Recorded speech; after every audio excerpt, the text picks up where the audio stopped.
तो आगे की मीटिंग आप ही के हाथों में है राजेश भैया, आप जैसा हाँ जी कॉल भैया, करना जी चाहते भैया। हैं जी। Thank you.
आज अभी तक बहुत कम लोग जुड़े हैं ऐसा लगता है।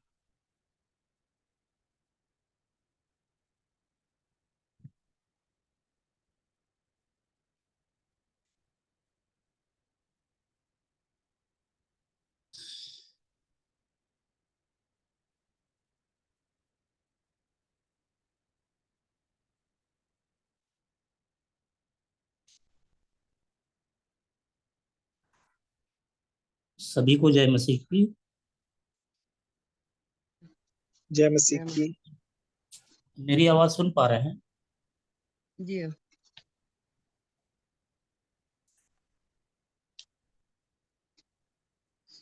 जितने भी भाई बहन जुड़े हैं उनमें से अगर कोई अपनी गवाही या प्रार्थना में अगुवाई करना चाहे तो थोड़ा अपने हिसाब से।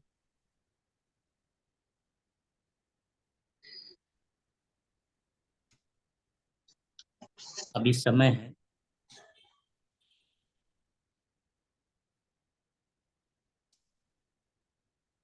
आइए हम दुआ करें।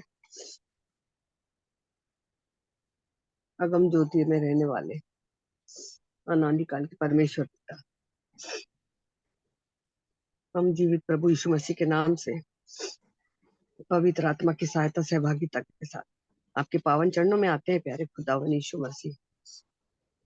इस पल के लिए प्रभु जी हम आपको धन्यवाद देते हैं प्यारे प्रभु जी, क्योंकि आपका वचन सिखाता है कि मेरे नाम से दो या दो से अधिक इकट्ठे होते हैं तो मैं तुम्हारे बीच में उपस्थित होता हूँ। हाँ प्यारे खुदावन यीशु मसीह, हम गिनती में थोड़े हैं प्यारे खुदावन यीशु मसीह, मगर जब हम आपके नाम से इकट्ठे होते हैं प्यारे खुदावन, हम शरीर में तो दूर है प्यारे खुदावन, मगर आत्मा में हम एक है प्यारे खुदावन। हम जीवित परमेश्वर पिता के नाम से प्रभु जी आपके इस पावन चरणों में आते हैं, धन्यवाद देते हैं प्यारे प्रभु जी इस पल के लिए प्यारे खुदावन यीशु मसीह। इस कलीसिया के प्यारे खुदावन, जितने भी मेंबर है प्यारे खुदावन, प्यारे खुदावन, हम उनको भी स्मरण करते हैं, उन्हें भी याद करते हैं प्रभु जी।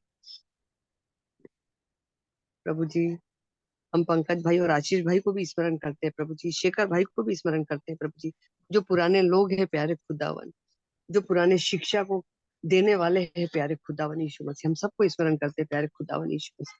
चाहे वो जहाँ कहीं भी हो प्यारे खुदावन यीशु मसीह, आप उनके साथ रहना प्रभु जी, उनकी सहायता और मदद करना प्रभु जी।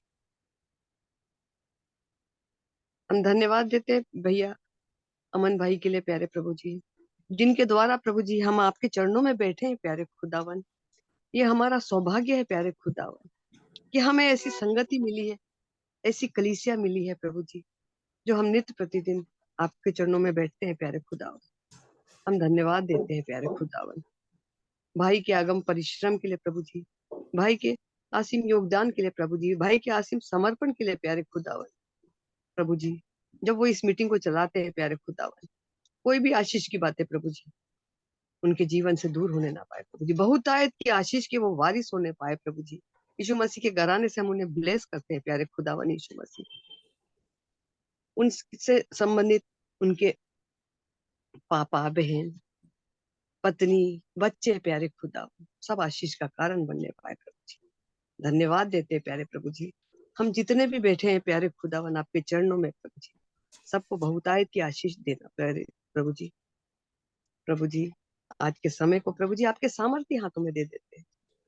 आप जैसा चाहे प्यारे खुदावन यीशु मसीह, आपकी आत्मा के द्वारा प्रभु जी आप अगुवाई और हमारा मार्गदर्शन करिए प्रभु जी। धन्यवाद देते हैं इस पल के लिए। मैं अपने पति को भी स्मरण करती हूँ प्यारे खुदावन यीशु मसीह। आपने बीते समय प्रभु जी हमारा पूरा वीक प्यारे खुदावन यीशु मसीह तकलीफ से भरा हुआ था प्रभु जी। जब हमने निर्णय लेने की शक्ति खो दी थी प्यारे खुदावन, हमने आपकी तरफ ध्यान लगाया प्यारे खुदावन, आपने हमारी सहायता मदद करी प्रभु जी। उनका ऑपरेशन अच्छी तरह से हुआ, हार्ट का कोई प्रॉब्लम नहीं आया प्यारे खुदावन, और वो अभी घर में पाए जाते हैं प्यारे प्रभु जी। मैं प्रार्थना करती हूँ प्यारे प्रभु जी, दुख मुसीबत तो सब पे आती है प्रभु जी, ऐसा कोई मनुष्य संसार में नहीं है प्रभु जी, मगर धन्य है वो इस कठिन परिस्थिति में उस सामर्थ्य हाथ को स्मरण करे प्रभु जी, उसे पहचाने प्रभु जी। मेरे प्रति प्यारे खुदावन प्रार्थना करती हूँ प्रभु जी, बहुतायत से आपके चरणों में आने पाए प्यारे खुदावन। आप उनसे बोलिए और बातचीत करिए प्रभु जी, उन्हें ताकत, तंदुरुस्ती, बल दीजिए प्रभु जी। इस वक्त जब वो शारीरिक कमजोरी महसूस करते हैं प्यारे खुदावन, उनकी कमजोरी में प्रभु जी आप उनकी सहायता मदद करिए। हर बातों में प्यारे खुदावन यीशु मसीह आपको महिमा मिले, हमारे जीवन से आप बढ़ने पाए प्यारे खुदावन और हम घटने पाए। ये प्रार्थना को यीशु मसीह आपके जलाली और मीठे नाम से मांगती हूँ, सुनो, ग्रहण करिए प्रभु जी। आमीन आमीन आमीन। आमीन। मैं गवाही देना मांगती हूँ। हाँ बोलिए दीदी। आखिरी का स्पेशल वीक चल रहा था और उसी समय में हमारे ऊपर दुखों का पहाड़ टूटा, मगर हमने अपना ध्यान यीशु मसीह पर लगाया। सारा परिवार विचलित था क्योंकि सबका ध्यान क्रिसमस की ईस्टर की तैयारी में लगा था, मगर हमारा ध्यान नहीं। हमने बोला कि हर परिस्थिति में हम अपने खुदावन जीवित यीशु मसीह को ही स्मरण रखें। हम हर परिस्थिति में उनको स्मरण रखे थे, और जब हम निर्णय नहीं ले पा रहे थे कि हार्ट का प्रॉब्लम है और ऑपरेशन का बोला है और तकलीफ भी बढ़ती जा रही है और हम इंदौर जा नहीं सकते क्योंकि छुट्टियों के भी प्रॉब्लम थे, प्रभु ने अद्भुत रीति से हमारे लोगों के जीवन में काम किया और हमने एक अच्छे अस्पताल में भर्ती करा के उनका ऑपरेशन कराया और ऑपरेशन अच्छा हुआ, कोई प्रॉब्लम हार्ट का भी नहीं आया। इसलिए मैं खुदावन यीशु मसीह को धन्यवाद देती हूँ और प्रार्थना करती हूँ कि प्रभु जी जिस प्रकार से आपने उनकी सहायता करी, प्रभु जी उस सहायता में वो आपके सामर्थ्य हाथ को पहचानने पाए और आपके चरणों में आने पाए। मैं अपने छोटे से इस ग्रुप में प्रभु जी आपके नाम की महिमा बढ़ाई करती हूँ प्रभु जी, और प्रार्थना करती हूँ प्यारे खुदावन यीशु मसीह कि जब जब परिस्थिति हमारे जीवन में आए, हम अपना ध्यान संसार के लोगों की तरफ नहीं, अपने जीवित खुदावन की तरफ लगाए और सहायता हमको वहीं से मिलती है। बहुत कठिन समय था हमारे जीवन में और उस परिस्थिति से प्रभु ने हमको निकाला। धन्यवाद देती हूँ इस गवाही के लिए। यीशु मसीह के नाम की बड़ाई करती हूँ और महिमा करती हूँ। मैं प्रभु के लिए स्तुति के लिए प्रभु एक गाना गाना चाहती हूँ। जी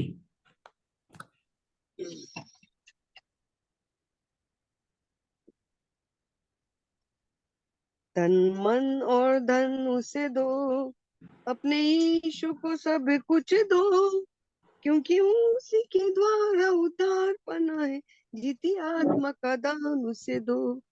तन मन और धन उसे दो, अपने यीशु को सब कुछ दो, क्योंकि उसी के द्वारा उद्धार पाना है, जीती आत्मा का दान उसे दो। अगर यीशु के बनना चाहो, कुछ करके दिखाना होगा। अगर यीशु के बनना चाहो, कुछ करके दिखाना होगा। खुद बचना काफी नहीं है, औरों को बचाना होगा। दिल में पहले जगह उसे दो, अपने यीशु को सब कुछ दो, क्योंकि उसी के द्वारा उद्धार पाना है, जीवित आशा का दान उसे दो। अगर यीशु की सेवा करोगे, अपनी आशीष वह तुमको देगा, करे यीशु की सेवा करोगे। अपनी आशीष वह तुमको देगा, गर पाप की सेवा करोगे। हरगिज नहीं माफ करेगा, गर पाप की सेवा करोगे। हरगिज नहीं माफ करेगा। उसके लाहू में दिल धो लो, अपने यीशु को सब कुछ दो, क्योंकि उसी के द्वारा उद्धार पाना है। जीती आत्मा का दान उसे दो। यीशु नाम को अपना कहना, जैसे कांटों पे राहों पर चलना। यीशु नाम को अपना कहना, जैसे कांटों की राहों पर चलना। और सच्चे मसीह बनना, संग क्रूस पर उसके चढ़ना। आमीन। और सच्चे मसीह बनना, संग क्रूस पर उसके चढ़ना। जिंदा रहने की शक्ति दो, अपने यीशु को सब कुछ दो, क्योंकि उसी के द्वारा उद्धार पाना है। जीती आत्मा का दान उसे दो, तन मन और धन उसे दो, अपने यीशु को सब कुछ दो, क्योंकि उसी के द्वारा उद्धार पाना है। जीती आत्मा का दान उसे दो। हालेलुया। धन्यवाद।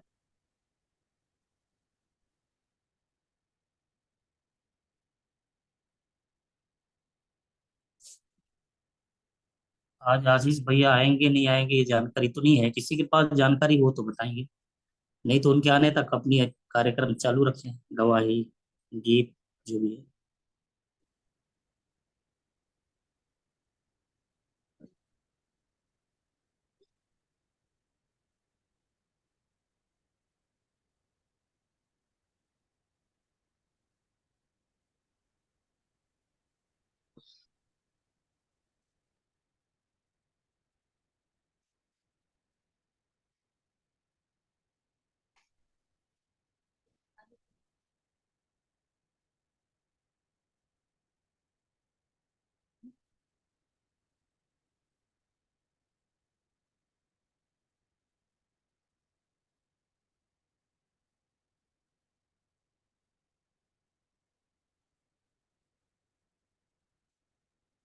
मैं ही छोटी सी अपनी गवाही बता देता हूँ। सभी भाई बहनों को जय मसीह की। जय मसीह की। मेरी आवाज सुन पा रहे हैं? जी हाँ। भैया आज जुड़ेंगे कि नहीं जुड़ेंगे पता नहीं, जानकारी नहीं है, तो मैं छोटी सी अपनी गवाही रख लेता हूँ। जी। मेरे जीवन का टर्निंग पॉइंट कहना चाहिए। मैं भी गैर मसीही परिवार से आता हूँ, अपने में से अपने समूह में कई ऐसे गैर मसीही परिवार से आए होंगे भाई बहन, तो मैं भी ऐसे ही गैर मसीही परिवार से संबंध रखता हूँ। तो ये 38 साल पुरानी, 35 साल पुरानी बात मेरी मेरे जीवन की है, सच्चाई उसको मैं बताना चाह रहा था। मैं हाई स्कूल के आखिरी पायदान में, मतलब 12वीं में था। 12वीं का परीक्षा देके मेरा रिजल्ट नहीं आया था। उस बीच मैं अपने परिवार के लोगों को, परिवार में जैसे मदद करते हैं परिवार के मेंबर की हैसियत से, वैसा ही मैं मदद करता था। उस समय मेरे पिताजी एक दर्शन के रूप में मेरे रोजी रोटी के बारे, मेरे नौकरी के बारे में देखे थे।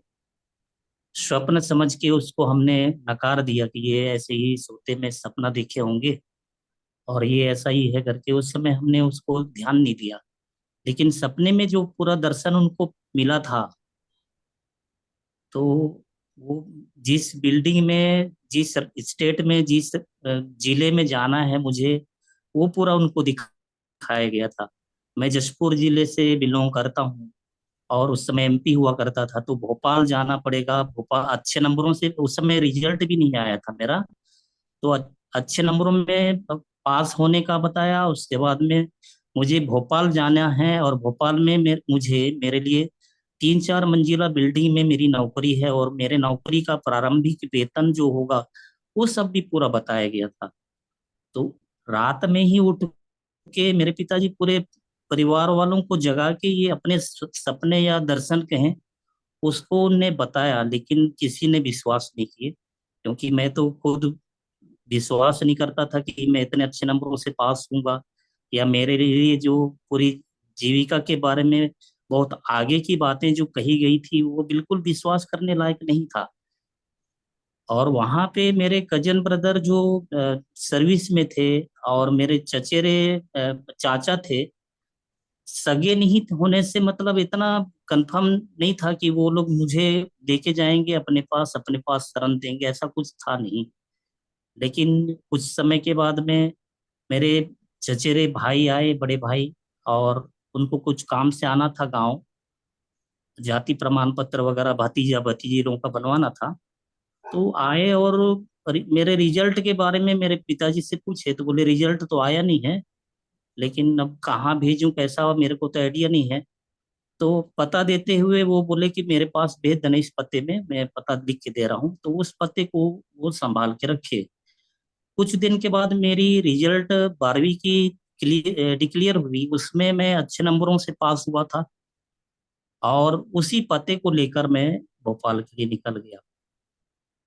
भोपाल जाने के बाद में जैसे भाई लोग जैसे मतलब बेरोजगार लोग अपने हिसाब से संघर्ष करते हैं, वैसे ही मैं भी कर रहा था। बहुत सारे एग्जाम्स दिए, प्रतियोगी परीक्षाओं का इधर उधर दिया, लेकिन किसी में मेरे को सफलता नहीं मिल रही थी। मैं 88 में गया था, और 90 में मेरी मतलब ये नौकरी लगी, और जब नौकरी लगी तो वो 4 मंजिला बिल्डिंग में लगी, और जैसा देखे थे उसी हिसाब से वेतन सहित सटीकता के साथ में मेरे लिए वो सब हुआ। लेकिन इतनी सब आशीष पाने के बाद भी मैं अ, क्योंकि जानता नहीं था परम प्रधान कौन है, सच्चा खुदा कौन है, ये तो मुझे जानकारी नहीं थी। तो मूर्ति पूजक बने रहा, वो सब आशीष घरेलू मेरे लिए जो भी मिली उसमें मैं पूरी दुनियादारी में खोया रहा, कि मैं अपने बलबूते पाया हूँ नौकरी, अपने ज्ञान के बल पे, अपने शरीर के बल पे, शीर्ष ऑफिस, मंत्रालय, स्टेट का मंत्रालय बोलने से बहुत वो बड़ी बात होती है। ऐसा करके मैं अपने घमंड गुमान में बहुत साल तक चलता रहा। लेकिन जब पीछे मुड़ के देखा, 2 साल बाद नौकरी के बाद, नौकरी ज्वाइन करने के बाद मैं गांव आया, तो मेरे पिताजी फिर मेरे को स्मरण दिलाए कि जिस बिल्डिंग में तुम्हारी नौकरी लगी है उस बिल्डिंग को मैं देखा हूँ, 4 मंजिला बिल्डिंग है। अब वो मेरे पिताजी तो अनपढ़ गंवार, कभी गांव से निकले नहीं, लेकिन वो इतनी विश्वसनीयता के साथ उनने उस सपने को, उस दर्शन को, दर्शन में जिस भगवान ने दिखाया, सच्चे खुदा ने दिखाया, परम प्रधान ने दिखाया, उस दर्शन के बारे में उनको उस समय तक बिल्डिंग की पूरी रूपरेखा जानकारी थी। 2 साल बाद वापस जाने के बाद भी मेरे को स्मरण दिलाए तो भी मैं कठोर बना रहा, और मैं मूर्ति पूजक बना रहा। मेरे को पता ही नहीं था उस समय तक कि सच्चा खुदा कौन है, क्योंकि मेरे को उस समय तक बिल्कुल ही पता नहीं था।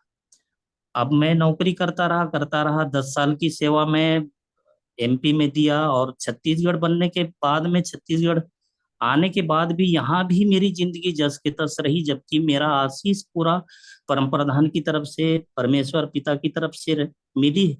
इसके बाद भी मैं बिल्कुल कठोर बना रहा। यहाँ भी बहुत साल तक मैं मूर्ति पूजक ही बना रहा, दुनियादारी में व्यस्त रहा। लेकिन ऊपर वाले का प्रेम अद्भुत, कहना चाहिए कि 2013-14 में मेरे पास मेरा कलीग एक हुआ करता था। अब आशीष भैया की कलीसिया से जुड़ा हुआ बंदा था, तब तक मेरे को पता नहीं था कि वो कौन सी कलीसिया का बंदा है। खाली समय में, चूंकि उस विभाग में मेरे पास बहुत समय ही समय था, खाली समय में मैं बोलूँ तो थोड़े न थोड़े गलत चीजें मैं सिस्टम में देखता था, लेकिन भगवान की तरफ मेरी नजर नहीं होती थी। खाली समय में वो भाई आया करते थे और यही सच्चे खुदा के बारे में बताया करते थे, लेकिन मैं टाल देता था, हाँ होगा ऐसा करके, मतलब ऊपरी ऊपरी मतलब उसको जवाब देके मैं उसको विदा कर देता था। लेकिन परमेश्वर को वो पता था कि देर सबेर में फिरूंगा, वो तो पूर्व ज्ञान से जानते हैं कौन उसके तरफ फिरने वाला है नहीं फिरने वाला है।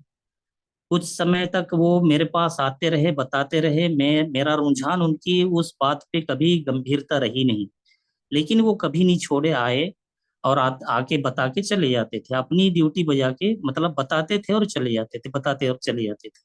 लेकिन मैं बहुत बाद में, मेरे को पता नहीं अचानक एक दिन क्या हुआ, मैं बाइबल की बात करने लगा, बाइबल किसी के पास मिल जाएगा क्या, ऐसा करके मैं आवाज दिया। वहां पे एक ईसाई भाई हुआ करते थे साइड में, बाजू सेक्शन में, विभाग एक ही था, सेक्शन अलग था। तो वो भाई का नाम लेके मैं बाइबल के लिए, उसके लिए मैं आवाज दिया, आप चर्च से जुड़े बंदे हो तो आपके पास कोई चर्च बाइबल होगी तो एक बाइबल मंगवा देना, एक्स्ट्रा होगा तो उसमें से दे देना, नहीं तो कहाँ से भी मंगाते हैं आप लोग मंगा देना, ऐसा कर।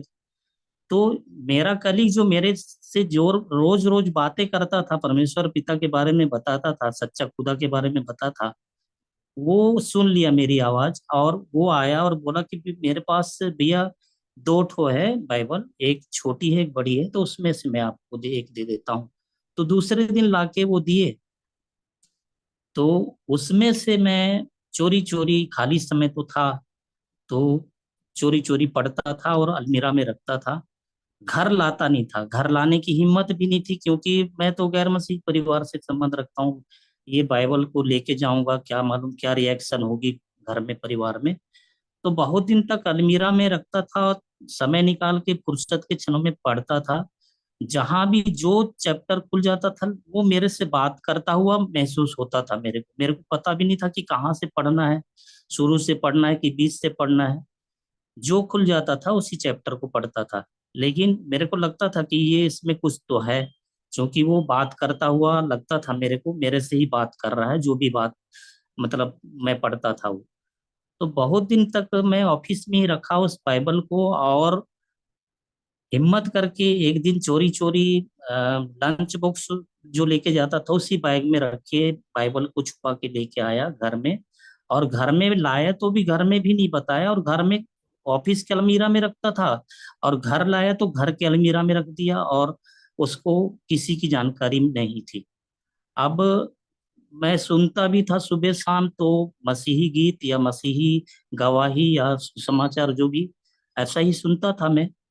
अब ये एक दो दिन मेरी जीवन संगिनी उसको अपोज भी करी कि ये सब चलाया मत करो, ये अच्छा नहीं लगता है। तो मैं बोला मेरी जीवन संगिनी ये साथ साथ नहीं देगी तो मैं तो बहुत कमजोर बंदा हूँ, कैसे करूंगा।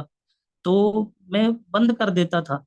लेकिन ऊपर वाले की दया कहें तो, मैं ऑफिस गया हूँ एक दिन, घर में बाइबल तो रखा हुआ था अलमीरा में, तो वो चोरी चुपके से वो मेरी अनुपस्थिति में वो बाइबल खोल के, क्या सच्चा है कैसा है क्या है करके वो खोल के देखी होगी, मुझे पता नहीं। अब उसका मन भी परिवर्तन होने लगा, मतलब वो पढ़ी, वो जहां भी खोली तो उसको भी लगा कि इसमें कुछ सच्चाई है, कुछ ये तो कुछ मेरे से ही कुछ से बात करता है, इस टाइप का प्रतीत होता है। तो वो उसको पढ़ने के बाद में उसको भी समझ में आया, ऊपर वाला ऐसा कैसा टर्निंग पॉइंट बनाता है, हम कमजोर निर्बल दुर्बल प्राणियों के लिए उसकी दया बहुत अद्भुत है। तो वो पढ़ी, और मैं जब ऑफिस से आया तो समझ में आया, वो बताई कि भी मैं थोड़ा सा देखी तो सच्चा तो यही लग रहा है।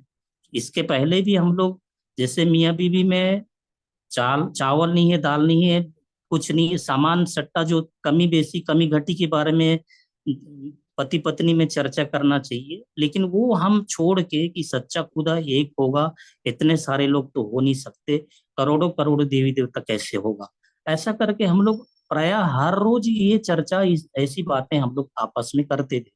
तो ऊपर वाले की दया ही कहना चाहिए, अद्भुत उसका प्रेम है कि मेरे को मैं मेरे से शुरुआत हुई, उसके बाद मेरी जीवन संगनी भी बाइबल को देखी तो उसको भी समझ में आ गया कि हम लोग जो बात करते हैं सच्चा तो यही लगता है। तो ऐसा करके हमारा वहां से टर्निंग पॉइंट शुरू हुआ, और हम लोग धीरे धीरे मसीह की भेड़शाला, वो कोरोना संकट काल में आशीष भैया की बनाए हुए ग्रुप में जुड़े। उसके बाद में धीरे से स्थानीय कलीसिया में भी जगह मिली। मैं बहुत खुशनसीब अपने आप को मानता हूँ, समझता हूँ, क्योंकि इतनी खरी शिक्षा तो कहीं मिलती नहीं होगी। मैं इतना कहीं पे, क्योंकि मैं क्रिश्चियन स्कूल में पढ़ा हूँ शुरू से, हाई स्कूल तक मैं क्रिश्चियन स्कूल में पढ़ा हूँ। वहाँ कैसा माहौल है, उस माहौल से पूरी वाकिफ में। लेकिन मैं वहाँ इस टाइप की शिक्षा वहाँ भी नहीं देखा। मैं हमेशा अलग टाइप का देखा। लेकिन यहाँ पे जो हमें हमारे उद्धार के लिए जो पैमाना बताया जाता है, रेशियो 40-30 का नहीं, 40-70 का नहीं, ये 30-70 का नहीं, 40-60 का नहीं, 100% अपने को पूरी समर्पण भाव से, मतलब जहां भी कमजोर पड़ते हैं तो परमपिता के सामने सरेंडर होने की आवश्यकता है। तो ये ऐसी खरी शिक्षा वास्तव में अभी के समय में जरूरत है। बहुत सही जगह में मेरे को परमेश्वर ने जोड़ा, और अद्भुत रीति से हमारे को हमें हमारे समाज के लोगों से, या मतलब उस भीड़ से, जिस भीड़ में मतलब कि हमारा समय बर्बाद हो रहा था, उससे हट के अलग करके हमको चला रहा है। वो हमें बहुत आशीष महसूस महसूस करते हैं। सभी बातों के लिए परमेश्वर पिता का धन्यवाद हो। यही मेरे जीवन की टर्निंग पॉइंट है। मैं यहीं से सच्चाई को समझ पाया। पहले, बहुत पहले से मुझे मिला रहा उनकी तरफ से आशीष तो, लेकिन मैं किसकी तरफ से मैं आशीष पाया हूँ यही मुझे पता नहीं था। इसीलिए सच्चे खुदा को जानने में बहुत देरी कर दिया। लेकिन देरी ही सही, सही जगह में आया हूँ, सही जगह में मेरा जुड़ना हुआ है, मैं ऐसा मानता हूँ। और हमारे पासवान जो हमारे लिए दिन रात इतने मेहनत करते हैं, हमारी आत्माओं को बचाने के लिए इतने समय निकालते हैं, वो भी आभारी हैं। हमारे लिए तो बहुत ही दया के पात्र हैं। परमेश्वर पिता उनके परिवार को भी आशीषित करे, उनको और सही तरीके से और भली रीति से उनको भी और उपयोग करे, और हमारे लिए अच्छी अच्छी बातें, हमारे उद्धार की बातें हमारे लिए लेकर आए। आशीष भैया के परिवार के लिए भी हमारी तरफ से यही दुआ है। परमेश्वर पिता से भी यही प्रार्थना है कि वे कुशल पूर्वक इतने सारे भेड़ जो उसके भेड़शाला में आते जा रहे हैं, कलीसिया के रूप में जुड़ते जा रहे हैं, उन कलीसियाओं को, उस कलीसिया के लोगों को चलाने के लिए और सामर्थ्य बनते जाए। सभी बातों में परमेश्वर पिता का धन्यवाद हो। सभी भाई बहनों को जय मसीह की। जय मसीह की भाई, बहुत सुंदर गवाही है।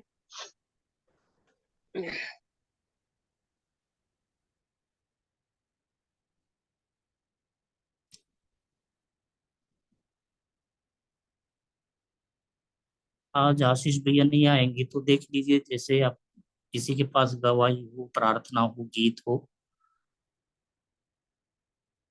हड्डियां तो नहीं है, भैया आएंगे कि नहीं आएंगे।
जिस किसी भाई बहन के पास जो भी गवाही, प्रार्थना, गीत जो भी हो, तो उसको जारी रखेंगे।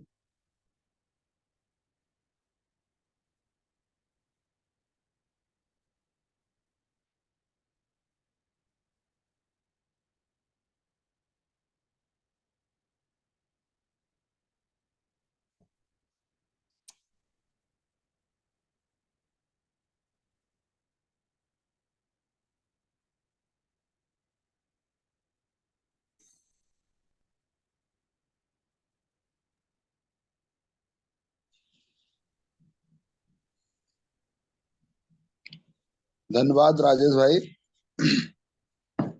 जय मसीह की भैया। जय मसीह की भैया सबको। बस चुप रहो भैया, चुप रहो। राजेश भाई, आपकी गवाही बहुत सुंदर लगी मुझे, जो कि सच है। जो पिता परमेश्वर ने जिसके जीवन में जो कार्य किया है जी है, क्योंकि प्रभु अपने कार्य को बड़े बेखूबी से करता है और वो हमें पता नहीं रहता है। हाँ जी। तो पिता का बहुत बहुत धन्यवाद हो कि हमारे जीवन में भी ऐसे किया है प्रभु ने। हमारे और साथ बहुत उसका विडंबना। प्रेम चख के ही आए हैं अपन। हाँ, प्रभु जी ने जो हमारे जीवन में भी किया, इसी प्रकार से किया है कि सारे कार्य वो कर लेता है, इसके बाद बताता है कि हाँ हमने ये कार्य किया है। जी जी। ये सच है। पिता का परमेश्वर का बहुत बहुत धन्यवाद हो कि हमारे जीवन में प्रभु ऐसे करके और फिर हमें दिखाता है जी कि हम आपको बता नहीं सकते। कि हमारे जीवन में, मैं भी एक हिंदू परिवार से हूँ राजेश भाई। जी जी जब अद्भुत रीति से कार्य करता है, बिना प्लानिंग का प्रभु कोई काम नहीं करता। उसी जी, प्रकार सत्य सत्य। हमें भी सीखना चाहिए कि बिना प्लानिंग का हम भी कोई काम न करें, क्योंकि हमारे जीवन में प्रभु। जी आज मैं गीत गाने के लिए जा रहा था, लेकिन आपकी गवाही सुन के मुझे बड़ा चकित हुआ कि मैं भी थोड़ी सी बात रखूं। बाकी जी जी, मैं बिल्कुल बिल्कुल। इनके सामने रखना चाहता हूं।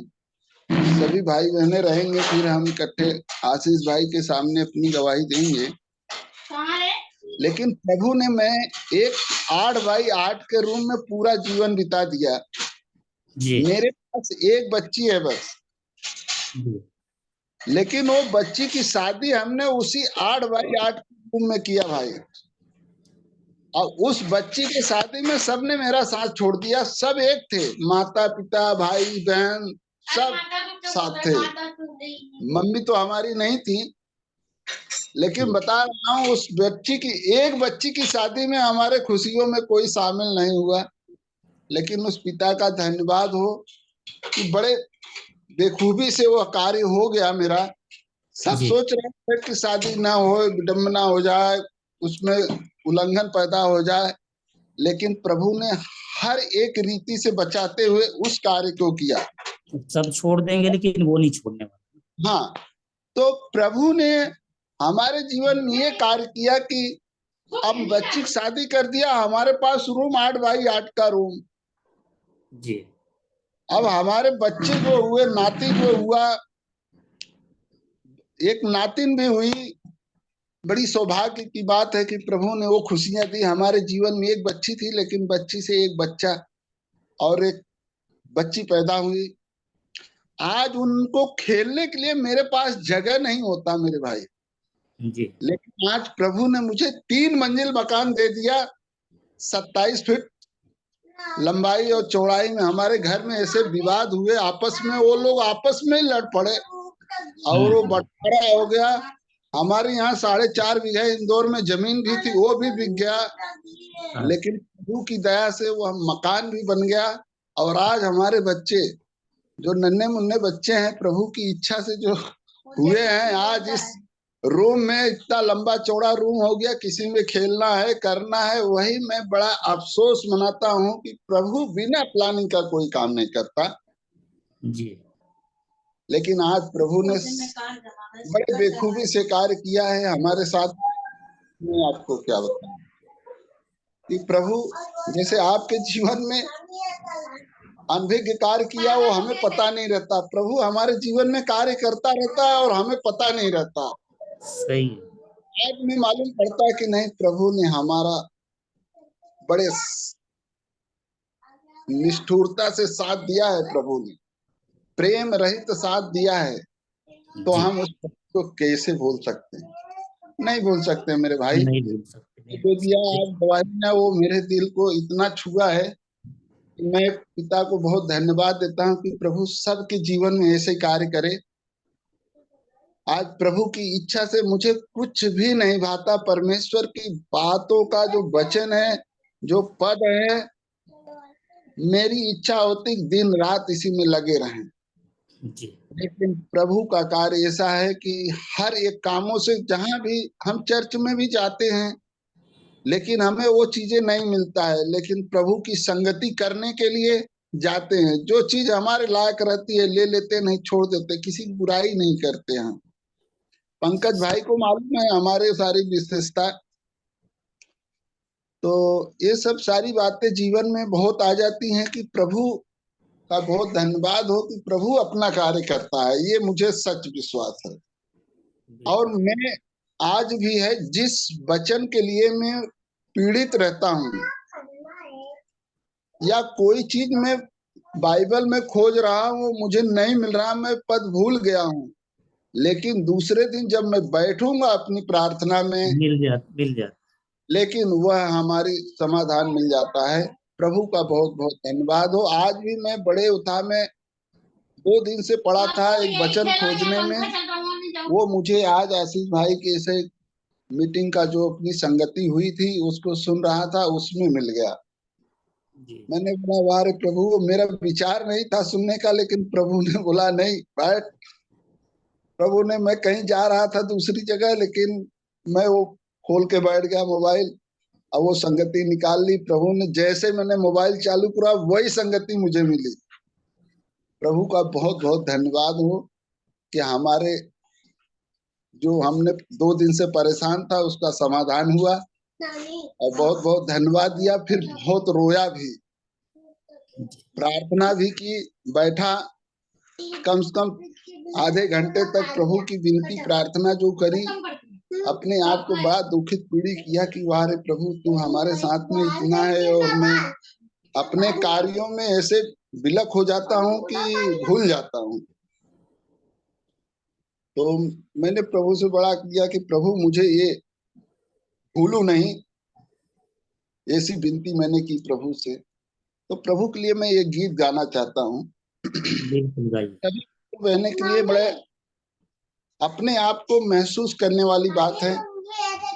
प्रभु की सेवा में सब कुछ दान करें, सब कुछ मतलब अपने मनो विचारों को सब कुछ प्रभु के सामने रखेंगे तो उसका निष्कर्ष हमको मिलेगा।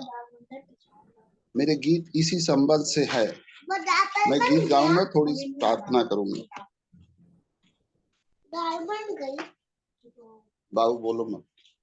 अपने प्रभु की सेवा में, अपने प्रभु की सेवा में सब अपना दान करो, सब अपना दान करो। मन तो प्रभु का मंदिर है, मन तो प्रभु का मंदिर है। मन अपना दान करो,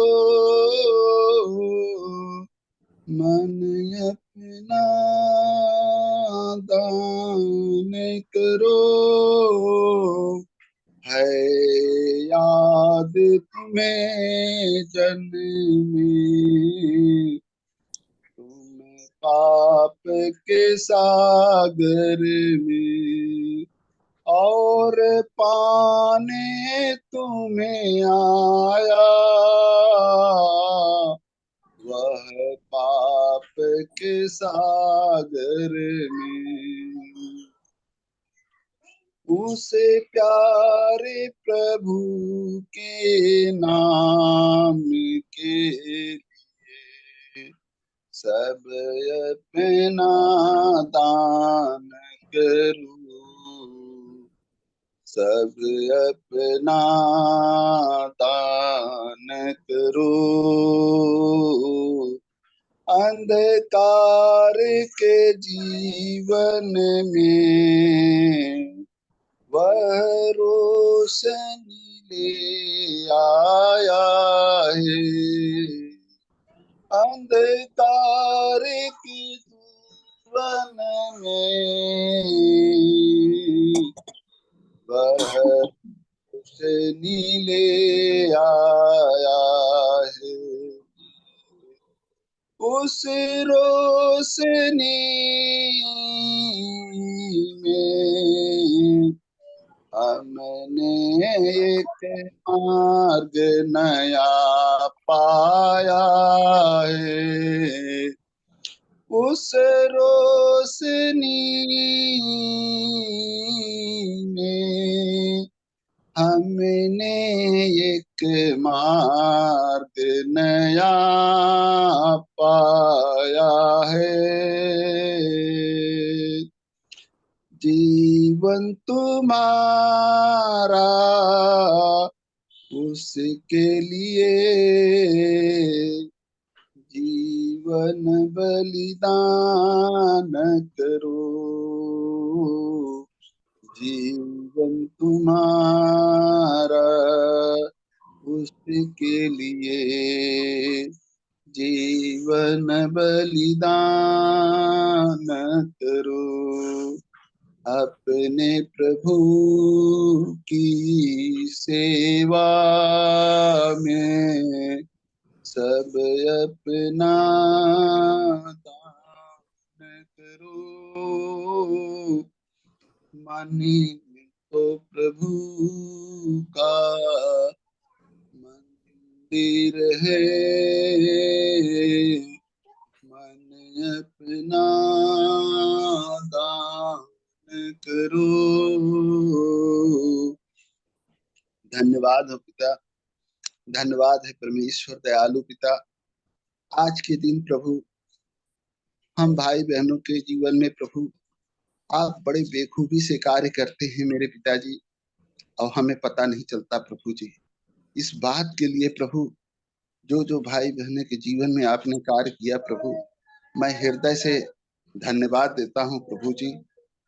बहुत बहुत धन्यवाद देता हूँ इस विषय के लिए प्रभु जी। हमारे जीवन में अद्भुत कार्य करते हैं प्रभु जी। हम बहुत बहुत धन्यवाद देता हूँ प्रभु जी। आज के दिन के लिए प्रभु जी, सुंदर समय सुंदर पल जो दिया प्रभु जी, बहुत बहुत धन्यवाद देता हूँ प्रभु जी। बड़े ही नम्र और दीन बन करके प्रभु आपके चरणों में आता हूँ।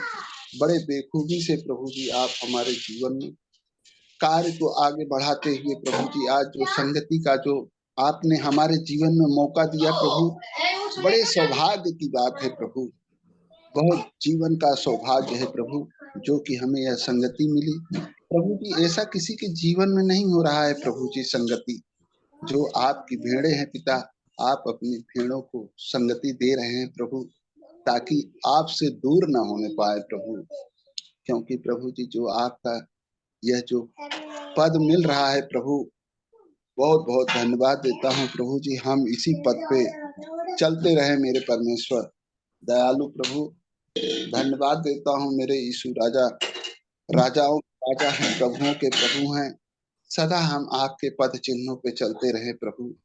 जो आपने हम बच्चों को छोटे छोटे दृष्टांतों में बड़ी सरलता से समझा रहे हैं प्रभु जी, जो कि आशीष भाई के द्वारा हम बड़ी सरलता के साथ प्रभु जी सीखने पा रहे हैं प्रभु, कि हम अपने प्रभु के मार्ग को कैसे तैयार करें और किस बातों पे अनभिज्ञ रूपी से हम सीखने पाएं, जो कि इस कूड़े कचड़े में से निकलने के लिए सुगम रास्ता निकालें प्रभु। आपने बड़े खूबी से हमें रास्ता बताते हैं प्रभु, और उस वचनों के द्वारा, आपके पदों के द्वारा हम अपने जीवन में कुछ सीखने पा रहे हैं प्रभु जी। अपने जीवन में बदलाव ला रहे हैं प्रभु जी। हमारे जीवन को बड़ी सुंदरता से आपके पद चिन्हों को जो मिल रहा है प्रभु जी, बड़े खूबी से हम इसी प्रकार अपने जीवन में लाते रहें, सुनते रहें और उसका पालन करते रहें प्रभु जी। जो हमें आपने विधि नियम दिया है प्रभु जी, उस विधि नियम के प्रभु हम चलने पाए प्रभु। प्रभु जी यदि आज की दिन में प्रभु यदि हमसे कोई भूल चूक हो जाती है प्रभु जी, उसको हमारे जीवन को क्षमा करे प्रभु जी, क्योंकि यह पापी जीवन मनुष्य जीवन है प्रभु जी। गलतियां होती रहती हैं क्योंकि मनुष्य जीवन है प्रभु जी। मनुष्य जीवन में गलती हो जाती है प्रभु जी, क्योंकि हम पापी हैं, तुच्छ हैं, कंगाल हैं प्रभु जी। बहुत बहुत धन्यवाद देता हूँ प्रभु जी। हम बच्चे उड़ाव पुत्र के समान हम लोग भी भटक गए थे प्रभु, लेकिन आपने बड़े बेखूबी से कार्य किया प्रभु, हमें इकट्ठा किया प्रभु जी। बहुत बहुत धन्यवाद देता हूँ। आज की संगति के लिए भी धन्यवाद देता हूँ। जो भाई सुन रहे हैं उनके लिए भी धन्यवाद है। जो भाई सुनने के लिए तैयारी कर रहे हैं उनको भी धन्यवाद है। और जो भाई प्रभु ने कार्य अच्छे जीवन में उनके दिया है, संगति के लिए तैयार हो रहे हैं, बहुत बहुत धन्यवाद है। सबको धन्यवाद देता हूँ, सभी भाई बहनों को। प्रभु सब के ऊपर दया करे, दया करे, दया करे। प्रभु का जो दया न रहे तो मेरी मजाल नहीं है, मेरी में ऐसी कोई क्षमता नहीं है, ऐसी कोई लियाकत नहीं है कि मैं एक पद चल सकूं। हम जो भोजन करते हैं मुझे पचाने की भी शक्ति नहीं है यदि हमारे परमेश्वर हमारा सहभागिता न दे। प्रभु सब आपकी दया है। आपके दया के बिना हम मिट्टी हैं, मिट्टी में ही रहेंगे प्रभु। लेकिन जब आपकी दया होती है प्रभु तो हम उस मिट्टी से कुछ सीखने पाते हैं प्रभु जी। बहुत बहुत धन्यवाद देता हूँ मेरे विराट स्वरूप प्रभु। आप हम बच्चों के जीवन में प्रभु इसी प्रकार से हर एक बातों की भी मनोविचार में, हमारे शंका में प्रभु जी यदि हम फंसे हैं, विचार में सहमति बना रहे हैं प्रभु, जो जानने की कोशिश करते हैं प्रभु जी लेकिन जान नहीं पाते प्रभु, और आप मुझे बड़े बेखूबी से समझाते हैं प्रभु जी। बहुत बहुत धन्यवाद देता हूँ प्रभु जी। आपने प्रभु हम लोगों तुच्छ मनुष्य ऊपर दया की प्रभु। बहुत बहुत धन्यवाद प्रभु। अपनी दया और करुणा प्रभु हम बच्चों के ऊपर से कभी न हटाना प्रभु। यदि आप अपनी दया हम बच्चों से उठाएंगे प्रभु और दया न रहेगी प्रभु तो हम कहीं के नहीं रहे प्रभु। यदि तू नहीं रहा तो प्रभु हम भी नहीं रह पाएंगे प्रभु जी। हम बड़े बेखूबी से प्रभु तेरा इंतजार करते हैं, तेरी बातों को सुनने के लिए लालायित रहते हैं प्रभु जी। हमारा मार्गदर्शन इसी प्रकार से प्रभु को तैयार करता रहे, ताकि प्रभु जी कभी ऐसी कोई संकट गाढ़ आए प्रभु तेरा नाम लेके और हम जय पाने पाए प्रभु।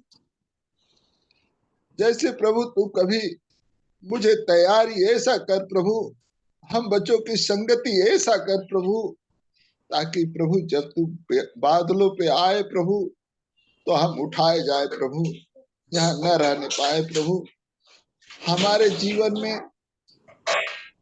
प्रभु जी आप प्रेरित दिए हैं प्रभु, और वो डाली बन करके प्रभु जी हम लोग भी 100 गुना फल ला सके प्रभु। मर के भी गेहूं के समान प्रभु जी मुझे ऐसी आशीष देना प्रभु। हम बच्चों के सभी भाई बहनों के लिए मैं मांगता हूँ प्रभु जी, सभी को प्रभु अपने आशीष में भर दीजिए। सबको अपने गेहूं के समान मरे हुए दाने में प्रभु आप सहभागिता करें, ताकि हम भी मर के जी उठे प्रभु और आपके संगति में मन बना ले प्रभु। आपकी आत्मा में हमारी भी आत्मा होने पाए प्रभु, ऐसा हमें बलवंत बनाए प्रभु। भी मैं ऐसा आशीष मांगता हूँ प्रभु जी, ताकि हम भी अपना सब कुछ मनो और विचारों से छोड़ करके प्रभु चेला बने, दास बने, मेरे परमेश्वर मित्र बने, फिर भाई बना प्रभु।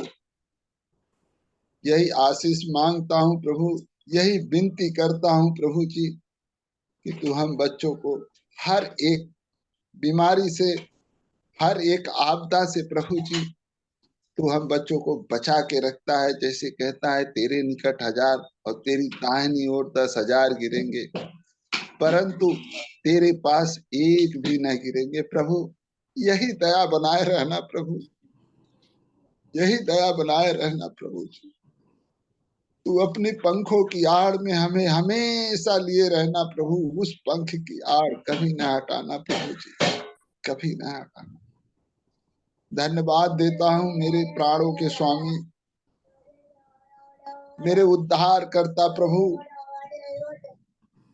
यीशु मसीह के नाम से मांग लेता हूँ, पवित्र नाम, मीठे नाम से, बड़ी दया के साथ। आमीन, आमीन।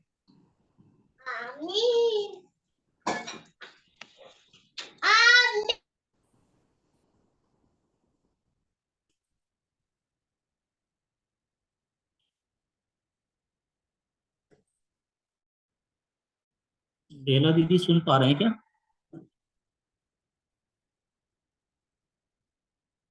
मेरी आवाज आ रही है?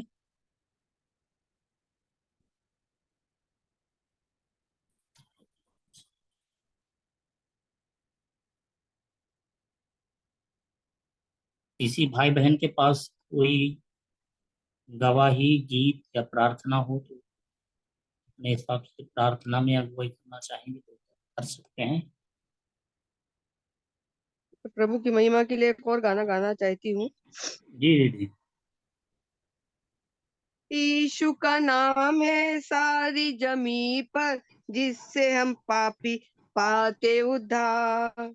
यीशु का नाम है सारी जमी पर, जिससे पापी पाते उद्धार।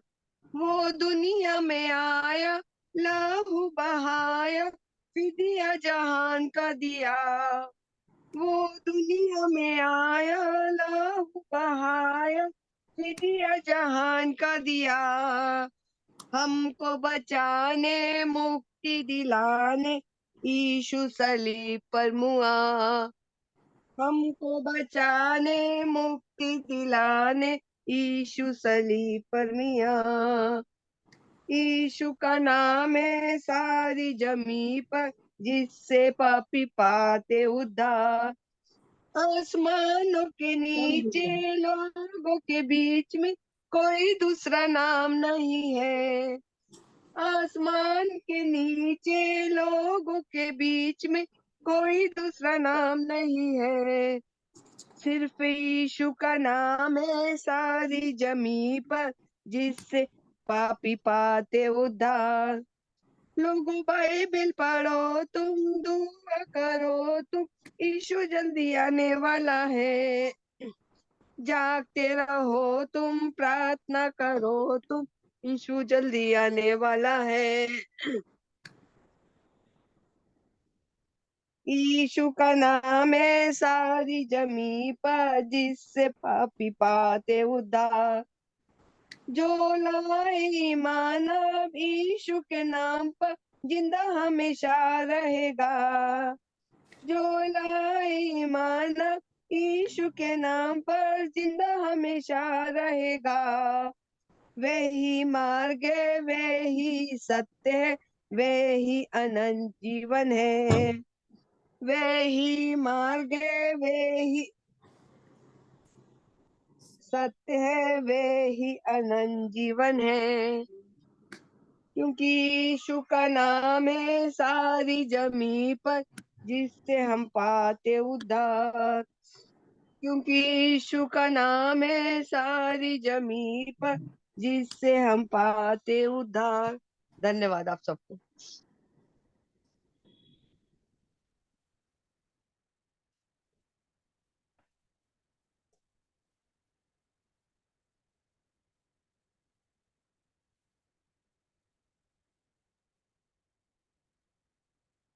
बेला दीदी सुन पा रहे हैं क्या?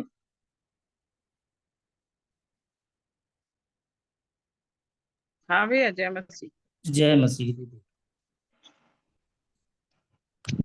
कुछ अगुवाई कर दीजिए दीदी।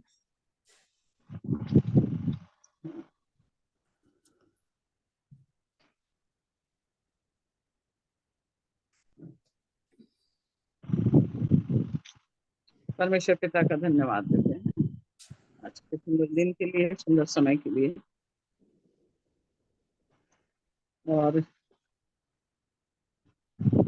कल जैसे कि हम सब ने पुनरुत्थान के परमेश्वर के उस पुनरुत्थित परमेश्वर को हम स्मरण किए, और हम सब ने एक बार फिर से अपने जीवन को देखा कि प्रभु यीशु मसीह जो मुर्दों में से जिलाया गया, यही धन्य आशा हमारे लिए प्रभु ने दिया है। यही एक बड़ा काम एक मसीही जीवन में पूरा करना। जब तक हम विश्वास करते हैं, ये बात यदि हम कह रहे हैं, तो उस विश्वास के साथ हमको पहुंचना है जीवित होने तक। और जब तक एक व्यक्ति शरीर में है, शरीरधारी है, तब तक पाप उसके जीवन में बना हुआ रहता है। और इस शरीर पर विजय पाना और परमेश्वर की संगति में अपने जीवन को प्रतिदिन समर्पित करते चले जाना, और यही जीवन का समर्पण जब हम शरीर के जीवन से निकलकर आत्मा के जीवन में, आत्मा के चलाए चलने वाली अर्थात परमेश्वर की आज्ञा अनुसार अपने जीवन को चलाने के लिए हम प्रतिदिन जब तैयार होते चले जाते हैं, तो वचन कहता है कि गेहूं का दाना जब तक मर नहीं जाता तो वो फल नहीं लाता। गेहूं का दाना, तो सबसे पहले जो गेहूं का दाना मरा है वो है प्रभु यीशु मसीह। और प्रभु यीशु मसीह के मरने से 120 लोग, उस एक दाने से 120 दाना बना, और उस 120 दाने से कलीसिया तैयार हुई, और प्रतिदिन कलीसिया बढ़ती चली गई। परमेश्वर का वचन प्रेरितों के काम में करता है, और यही कलीसिया बनने का काम जो है वो परमेश्वर की दया में होके यहाँ तक अब तक प्रभु ने अवसर दिया है। और हम सब जो जुड़ रहे हैं, हम सब जो प्रतिदिन उसकी संगति में उसके प्यार को अपने जीवन में देखना चाहते हैं, वो कलीसियाई प्रेम को अपने जीवन में हम सब आपस में मिल करके इकट्ठे होकर के प्रभु के दास प्रेरित भविष्यवक्ता जो परमेश्वर ने हमको बड़ी दया से दिया है मेरे भाई बहन, और उनकी संगति के द्वारा ही हम अब इन अंतिम क्षणों में हम पहुंच चुके हैं कि जैसे प्रभु ने कहा दाहिनी ओर जाल डाल, तो यीशु मसीह ने दाहिनी ओर जाल डालने के लिए क्यों बोला, बाईं ओर क्यों नहीं बोला? तो दाहिनी ओर का जीवन हम मत्ती 25 में जब देखते हैं, तो दाहिनी और बाईं ओर ये दो जीवन है। जो दाहिनी ओर वाले हैं उनको प्रभु आशीष देता है, और बाईं ओर वाले हैं वो श्रापित लोगों मेरे सामने से दूर चले जाते हैं। तो हम उस दाहिने जाल में तो हैं, इसमें कोई शक नहीं है। हम सब प्रतिदिन जो जुड़ते हैं, प्रभु के प्रेम को जाने हैं और सत्य पर चलने अपने मन को लगाए हुए हैं, तो हम जाल में तो हैं, फंसे तो हैं, जैसा आशीष भाई बताते हैं। और इस जाल में रहने के बाद ये कह रहे हैं कि जाल खींचा, उसमें बहुत सी मछलियां आई, और उन बहुत सी मछलियों में से जो अच्छी अच्छी थी उसको बर्तन में रखा, और निकम्मी जो थी उसको फेंक दिया। और प्रभु का वचन कहता है कि मनुष्य का चाल चलन कैसा है, जो बाप दादों से चला आता है वो निकम्मा चाल चलन है ना। बाप दादों से हमारा चाल चलन कैसा है? निकम्मा चाल चलन, और निकम्मा चाल चलन रहेगा तो हम क्या हो जाएंगे, फेंक दिए जाएंगे। तो हम कौन सी मछली हैं? आज हमको अपने जीवन को जांचना है कि हम कौन सी मछली हैं। और जब तक हमारे जीवन में पाप जुड़ा रहेगा, पाप का स्वभाव यदि हमारे अंदर खत्म नहीं होगा, मृत्यु से जी उठने वाला जीवन हमारे अंदर कभी नहीं आएगा। और इसी गलती को भजन संहिता 51 में दाऊद राजा ने बहुत अच्छे से अपने जीवन को चित्रित किया है कि जब दाऊद राजा से पाप हो जाता है और उस पाप को जब वो पुत्र, उसकी मृत्यु हो जाती है, और नातान जब दाऊद को बताता है कि वो गलती करने वाला मनुष्य तू ही है, और तब दाऊद राजा पश्चाताप करता है और पाप क्षमा के लिए परमेश्वर से प्रार्थना करता है। भजन 51 खोल लेंगे हम लोग। जी। और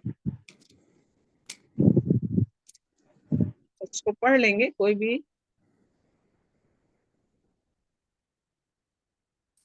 12 पद तक पढ़ लेंगे।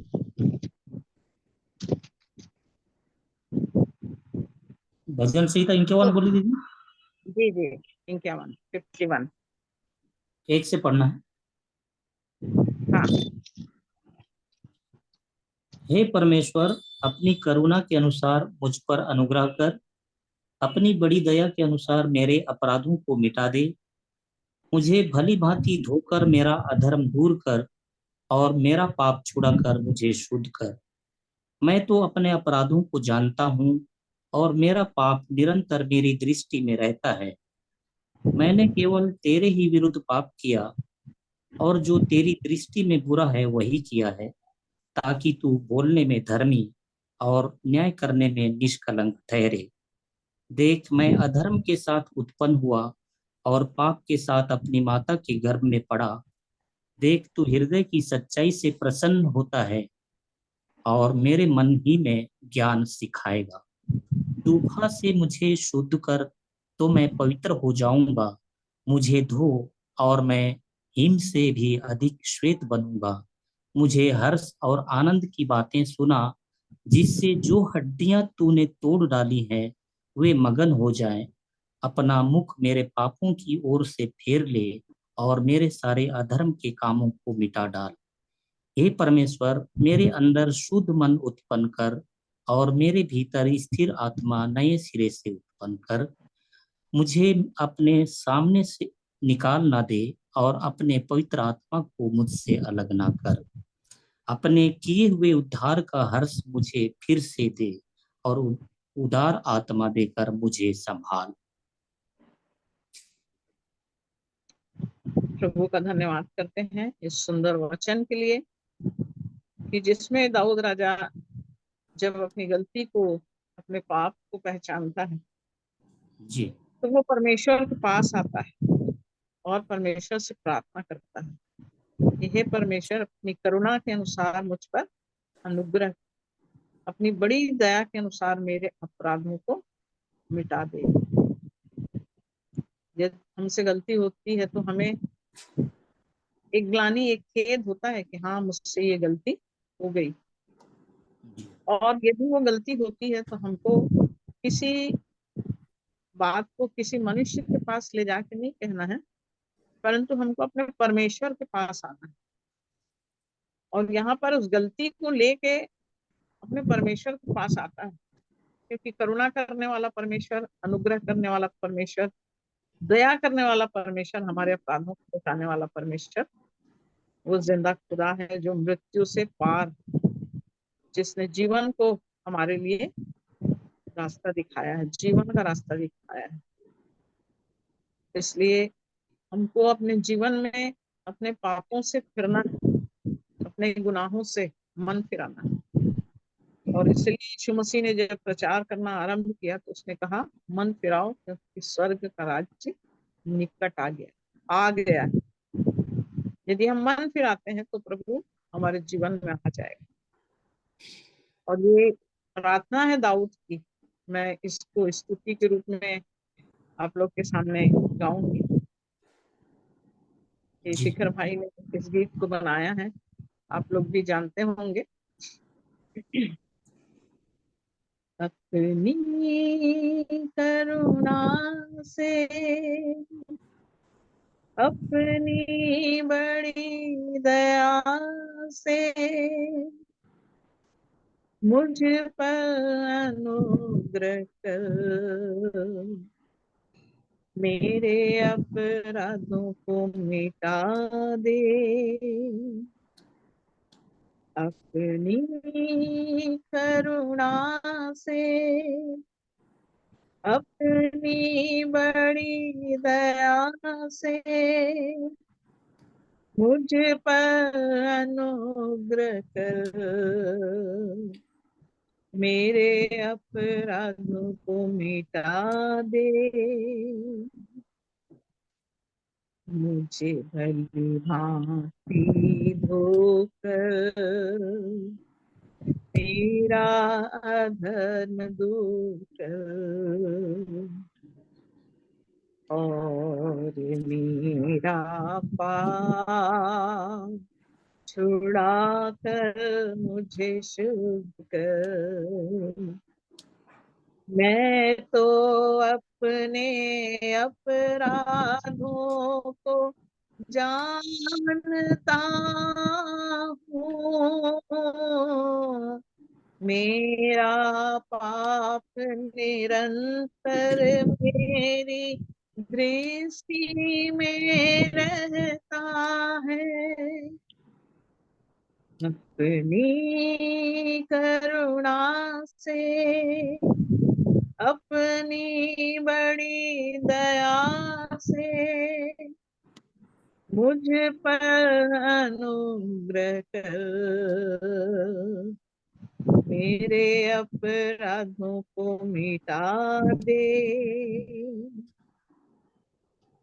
मैंने केवल तेरे ही विरुद्ध पाप किया, जो तेरी दृष्टि में बुरा है वही किया। देख मैं अधर्म के साथ उत्पन्न हुआ, पाप के साथ अपनी माता के गर्भ में रचा। अपनी करुणा से,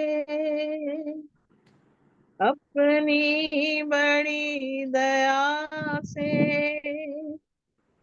मुझ पर अनुग्रह कर, मेरे अपराधों को मिटा दे। अपना मुख फेर ले मेरे सारे अधर्म से, पापों को मिटा डाल, मेरे सारे अधर्म के। हे परमेश्वर मेरे अंदर शुद्ध मन उत्पन्न कर, मेरे भीतर से आत्मा नए सिरे से उत्पन्न कर। अपनी करुणा से, अपनी बड़ी दया से मुझ पर अनुग्रह कर, मेरे अपराधों को मिटा दे। मेरे अपराधों को मिटा दे, मेरे अपराधों को मिटा दे। सचमुच मेरे प्रिय, हमको अपने परमेश्वर के सामने यही विनती करना है कि हे प्रभु, अपना मुख मेरे पापों की ओर से फेर ले और मेरे सारे अधर्म के कामों को मिटा डाल। हे परमेश्वर, मेरे अंदर शुद्ध मन उत्पन्न कर और मेरे भीतर स्थिर आत्मा नए सिरे से उत्पन्न कर। कि परमेश्वर जब हमारे अंदर शुद्ध मन देगा और जब हमारे भीतर नए सिरे से स्थिर आत्मा देगा, तभी हम परमेश्वर की इच्छा को अपने जीवन में पूरा कर सकते हैं। रोमी 12 उसके 1 और 2 पद को पढ़ लेंगे।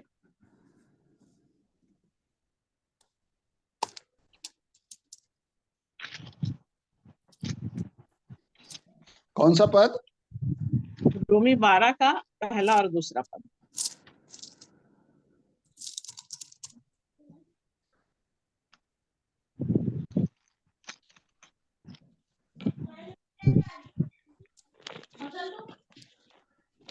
इसलिए हे भाइयों, मैं तुमसे परमेश्वर की दया स्मरण दिलाकर विनती करता हूँ कि अपने शरीरों को जीवित और पवित्र और परमेश्वर को भावता हुआ बलिदान करके चढ़ाओ। यही तुम्हारी आत्मिक सेवा है। इस संसार के सादृश्य न बनो, परंतु तुम्हारे मन के नए हो जाने से तुम्हारा चाल चलन भी बदलता जाए, जिससे तुम परमेश्वर की भली और भावती और सिद्ध इच्छा अनुभव से मालूम करते रहो।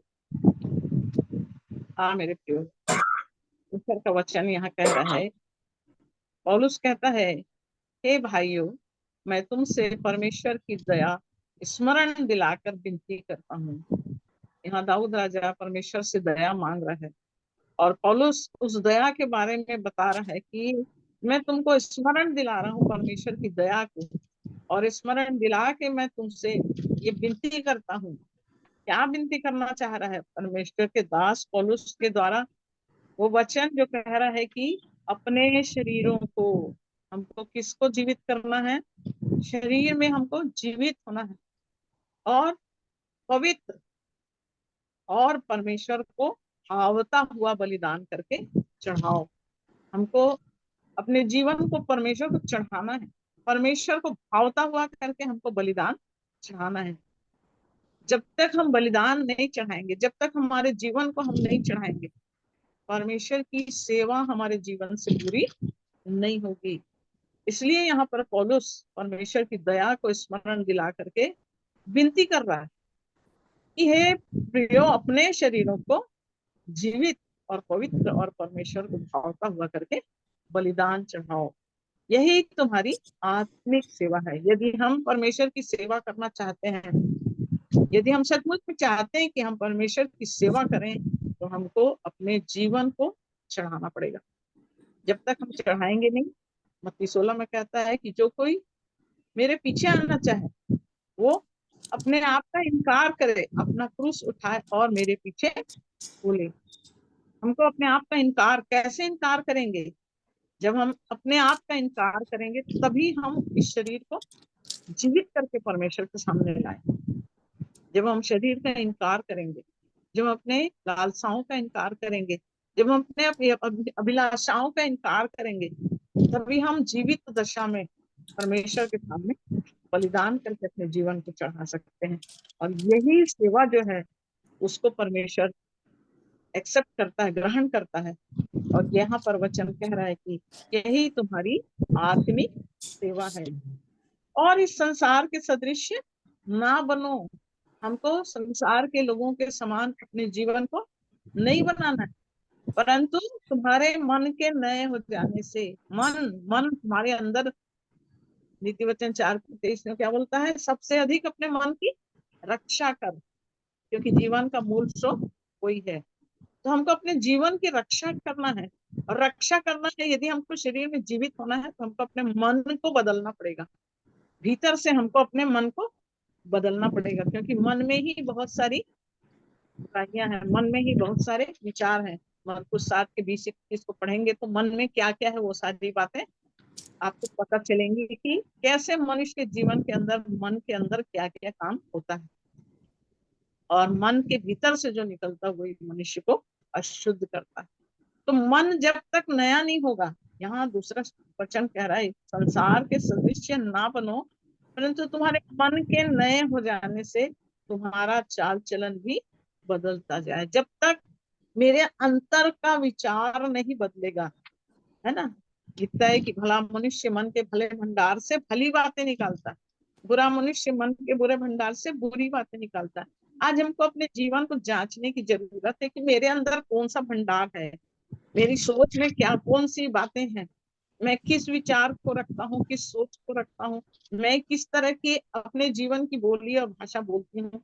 ये चीज मेरे को अपने जीवन में जानना है, क्योंकि जब तक मन नया नहीं होगा तब तक जीवन में मेरा चाल चलन बदलाव नहीं आ सकता। चाल चलन को बदलना है तो सबसे पहले अपने मन को बदलना पड़ता है, और जब मन बदलेगा तभी कह रहा है कि तुम्हारे मन के नए हो जाने से तुम्हारा चाल चलन भी बदलता जाए, जिससे तुम परमेश्वर की भली और भावती और सिद्ध इच्छा अनुभव से मालूम करते रहो।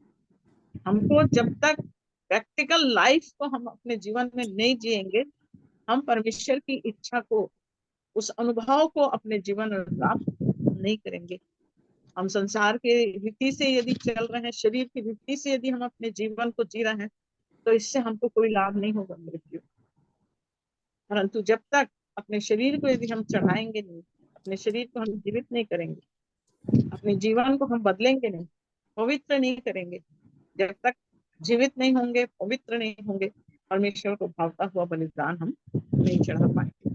और जब तक हम चढ़ेंगे नहीं, तब तक वचन कह रहा है कि हम तुम्हारे मन के नए हो जाने से तुम्हारा चाल चलन भी बदलता जाए, जिससे तुम परमेश्वर की भली और भावती और सिद्ध इच्छा को से मालूम करते रहो। पहला यूहन्ना 2:16 पढ़ेंगे।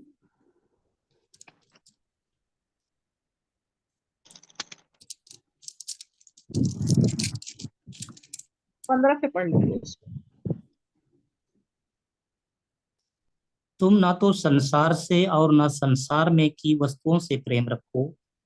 यदि कोई संसार से प्रेम रखता है तो उसमें पिता का प्रेम नहीं है, क्योंकि जो कुछ संसार में है, अर्थात शरीर की अभिलाषा और आंखों की अभिलाषा और जीविका का घमंड, वह पिता की ओर से नहीं परंतु संसार ही की ओर से है।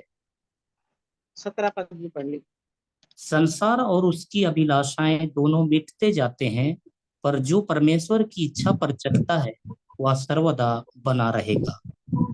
अब देख लीजिए मेरे प्रिय, यहाँ पर 15 वचन में कह रहा है, तुम ना तो संसार से ना संसार में की वस्तुओं से प्रेम रखो। अब हमको यहाँ पर अपने जीवन को देखना है कि हम संसार की वस्तुओं से, किस किस वस्तुओं से हमारा प्रेम अभी भी जुड़ा हुआ है।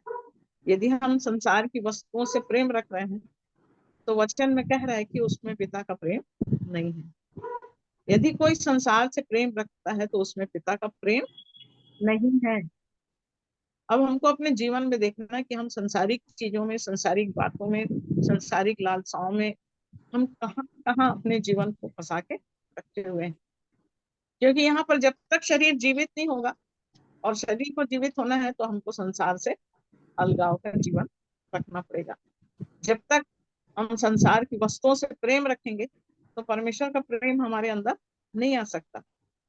क्योंकि 16 वचन में कह रहा है, जो कुछ संसार में है, अर्थात शरीर की अभिलाषा, आंखों की अभिलाषा और जीविका का घमंड, वह पिता की ओर से नहीं परंतु संसार ही की ओर से है। अर्थात संसार में जो कुछ संसार में संसारिक अभिलाषाएं हैं, वो यदि हमारे जीवन में कार्य कर रही हैं, उन अभिलाषाओं के वश में है यदि हम, तो हम परमेश्वर की ओर से नहीं है, पिता की ओर से नहीं है। और इसलिए यदि हम अपने जीवन को परमेश्वर की इच्छा में लेके चलना चाहते हैं तो 17 पद में कहता है कि संसार और उसकी अभिलाषाएं दोनों मिटते जाते हैं, अभिलाषा याकूब 1 को निकालिए, याकूब 1 उसका 14 और 15 को पढ़िए।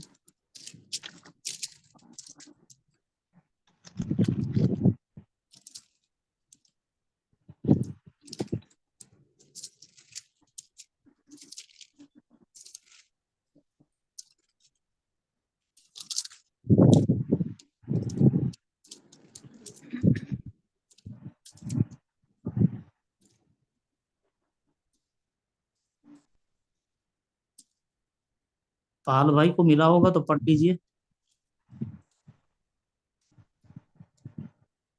याकूब 1 उसका 14 और 15 पद।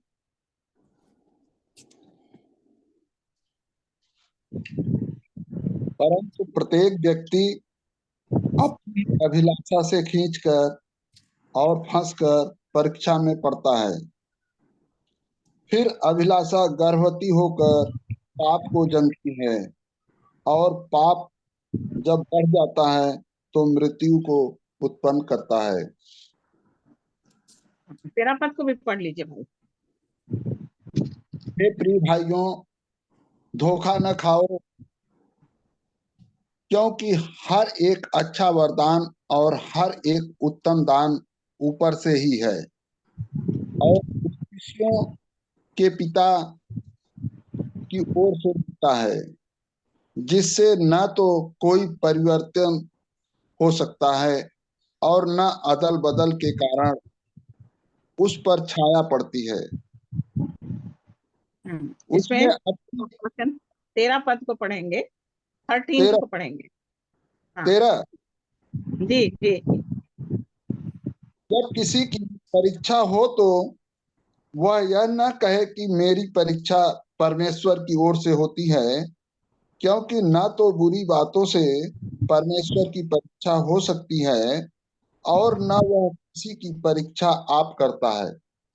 हाँ देखिए, यहाँ पर परमेश्वर का वचन क्या कह रहा है, जब किसी की परीक्षा होती है तो वो कोई ये नहीं समझे कि वो परमेश्वर की तरफ से, क्योंकि ना तो बुरी बातों से परमेश्वर की परीक्षा हो सकती है और ना वह किसी की परीक्षा आप करता है।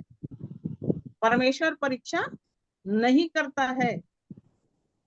एक व्यक्ति कैसे अपने जीवन में पाप तक आता है, इस चीज को यहाँ पर याकूब ने बहुत अच्छे तरीके से बताया है। परंतु प्रत्येक व्यक्ति अपनी अभिलाषा से खींचकर और फंसकर परीक्षा में पड़ता है। परीक्षा कब आएगा? जब हमारे अंदर अभिलाषा आएगा। जब तक अभिलाषा नहीं आएगा तब तक परीक्षा हमारे सामने नहीं आएगी, है ना। और यहाँ पहला हम पढ़ रहे हैं कि परमेश्वर की तरफ से नहीं है ये अभिलाषा, ये संसार की बातें परमेश्वर की तरफ से नहीं है। ना आंखों का अभिलाषा, शरीर की अभिलाषा, ये परमेश्वर की तरफ से नहीं है। परंतु यदि हमारे अंदर अभिलाषा है तो यहाँ पर परमेश्वर का वचन कह रहा है, परंतु प्रत्येक व्यक्ति अपनी अभिलाषा से खींचकर। अब याद करिए उस अदन की वाटिका में परमेश्वर ने तो आज्ञा दे दिया था आदम को, परंतु अभिलाषा अभिलाषा जब आई, हवा के सामने जब वचन रखा गया कि तुम इसको खाओगे तो तुम्हारी आंख खुल जाएगी, तुमको बुद्धि मिल जाएगी, और तब अभिलाषा आ गई हवा के अंदर कि ये देखने में सुंदर है, ये फल देखने में मनोहर है, खाने में अच्छा है, ये तो ज्ञानवर्धक है, ये सारी चीजें अभिलाषा अंदर आ गई।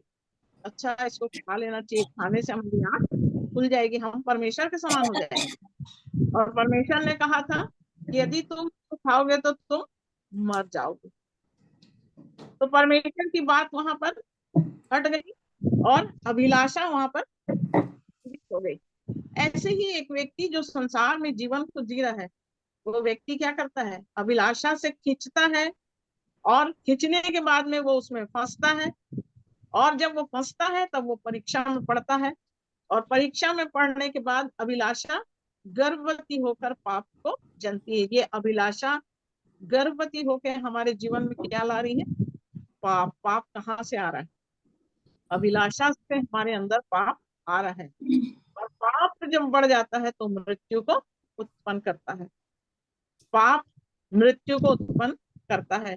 और वचन कहता है रोमी 3:23 में, सबने पाप किया और परमेश्वर की महिमा से रहित हैं। आज हमारा जीवन जो है पाप के अंधकार में फंसा हुआ है, और इसलिए परमेश्वर की इच्छा में होके हमको ये चीज देखना है कि हम अभिलाषा में तो नहीं पड़े हुए। यदि अभिलाषा है तो अवश्य है कि हम उसमें फंसेंगे और परीक्षा हमारे सामने आएगी, और वो अभिलाषा हमारे जीवन को पाप के वश में सौंप देगी। इसी कारण से जब शरीर हमारे जीवन में है तो रोमियो 7 में पौलुस इस बात को कह रहा है। रोमी 7 को देखेंगे,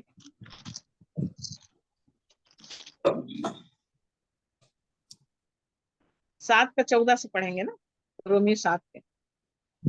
हम जानते हैं कि व्यवस्था तो आत्मिक है, परंतु मैं शारीरिक और पाप के हाथ बिका हुआ हूँ। जो मैं करता हूँ, हम जानते हैं कि व्यवस्था क्या है। हम जानते हैं, इस बात को हम जानते हैं कि व्यवस्था आत्मिक है, परंतु मैं शारीरिक हूँ। कैसे शारीरिक हूँ? शारीरिक हूँ और पाप के हाथ बिका हुआ हूँ। इस बात को पौलुस कह रहे हैं यहाँ पर। 15 पद में क्या कहता है? जो मैं करता हूँ उसको नहीं जानता, क्योंकि जो मैं चाहता हूँ वह नहीं किया करता, परंतु जिससे मुझे घृणा आती है वही करता हूँ। अब यहाँ पर देखिए, जो मैं करता हूँ उसको नहीं जानता। हम कर रहे हैं लेकिन हम नहीं जान रहे हैं। हमको घृणा है, झूठ नहीं बोलना है मेरे को। प्रभु मैं झूठ नहीं बोलना चाहती, प्रभु मैं गलत नहीं देखना चाहती, प्रभु मैं अपने मुंह से गलत बात नहीं बोलना चाहती। है हमारे अंदर ये बात, हम चाहते हैं। जो मैं चाहता हूँ वह नहीं किया करता। हम नहीं चाहते हैं कि हमारे मुंह से ये बात निकले। हम नहीं चाहते कि हमारे अंदर से ऐसा गुस्सा निकले, हमारे अंदर से झूठ निकले। हम नहीं चाहते हैं, क्योंकि हम चाहते हैं कि हम प्रभु के साथ साथ जीवन जिए। परंतु यहाँ परमेश्वर का वचन कह रहा है, जो मैं चाहता हूँ वो नहीं करता, परंतु जिससे मुझे घृणा आती है वो ही करता हूँ। तब 16 पद में क्या लिखा है? यदि जो मैं नहीं चाहता वही करता हूँ, तो मैं मान लेता हूँ कि व्यवस्था भली है। तो ऐसी दशा में उसका करने वाला मैं नहीं, वरन पाप है जो मुझ में बसा हुआ है। ये देख लीजिए यहाँ पर, जो मैं नहीं चाहता वही करता हूँ, तो मैं मान लेता हूँ कि व्यवस्था भली है। ऐसी दशा में उसका करने वाला मैं नहीं, वरन पाप जो मुझ में बसा हुआ है। हाँ मेरे प्रियो, जब पाप हमारे अंदर बसा रहेगा तो हम वही करेंगे जो हम नहीं चाहते हैं। हमारी इच्छा नहीं है, लेकिन उसके बावजूद हम अपने शरीर में, क्योंकि हम शरीर और पाप के हाथ बिके हुए हैं, इसलिए हम वो नहीं चाहते तो भी हम वो करेंगे, क्योंकि हमारे अंदर तो बसा हुआ है ना। 18 पद में कहता है, क्योंकि मैं जानता हूँ कि मुझ में अर्थात मेरे शरीर में कोई अच्छी वस्तु वास नहीं करती। इच्छा तो मुझ में है, परंतु भले काम मुझसे बन नहीं पड़ते। क्योंकि जिस अच्छे काम की मैं इच्छा करता हूँ वो तो नहीं करता, परंतु जिस बुराई की इच्छा नहीं करता वही किया करता हूँ। अतः यदि मैं वही करता हूँ जिसकी इच्छा नहीं करता, तो उसका करने वाला मैं ना रहा, परंतु पाप जो मुझ में बसा हुआ है। यदि शरीर की लालसा है, आंखों की अभिलाषा है, जीविका का घमंड है, तो पाप कहाँ है मेरे प्रियो? हमारे अंदर बसा हुआ है। और यहाँ पर पौलुस इसी बात को कह रहा है, कलीसिया को लिख रहे हैं यहाँ पौलुस, कि मनुष्य के अंदर पाप का जीवन है, और जब तक पाप का जीवन नहीं छूटेगा तब तक हम वो नहीं कर सकते जो परमेश्वर चाह रहा है। और इसलिए फिर 24 पद में क्या कहता है पौलुस? 24 पद पर, मैं कैसा अभागा मनुष्य हूँ, मुझे इस मृत्यु की देह से कौन छुड़ाएगा। हमारे मुझे प्रभु यीशु मसीह मृत्यु के की द्वारा देह, परमेश्वर का धन्यवाद। मुझे इस मृत्यु की देह से कौन छुड़ाएगा? मैं कौन हूँ? मैं अभागा मनुष्य हूँ। मैं अभागा मनुष्य हूँ। हम क्या हैं? अभागे हैं।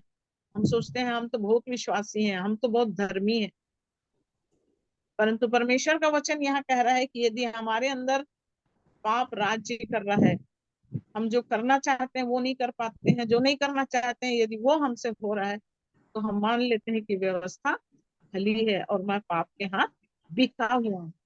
हम बिके हुए हैं पाप के हाथ में।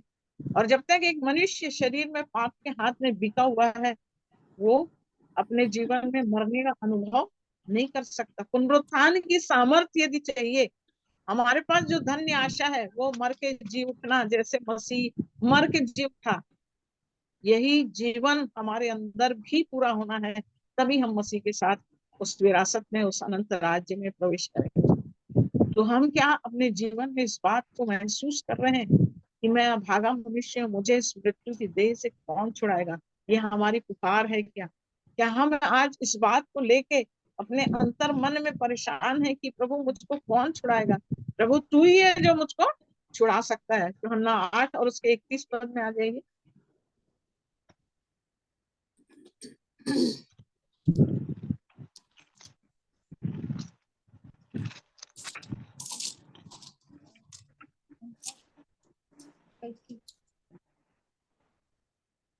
और एक बार बोलेंगे दीदी? यूहन्ना 8 उसका 31 पद से पढ़ेंगे, 31 जी। से। तब यीशु ने यहूदियों से जिन्होंने उस पर विश्वास किया था कहा, यदि तुम मेरे वचन में बने रहोगे तो सचमुच मेरे चेले ठहरोगे। तुम सत्य को जानोगे और सत्य तुम्हें स्वतंत्र करेगा। हाँ, उन्होंने क्या उसको कहना है? यीशु उन यहूदियों से जिन्होंने उस पर विश्वास किया था।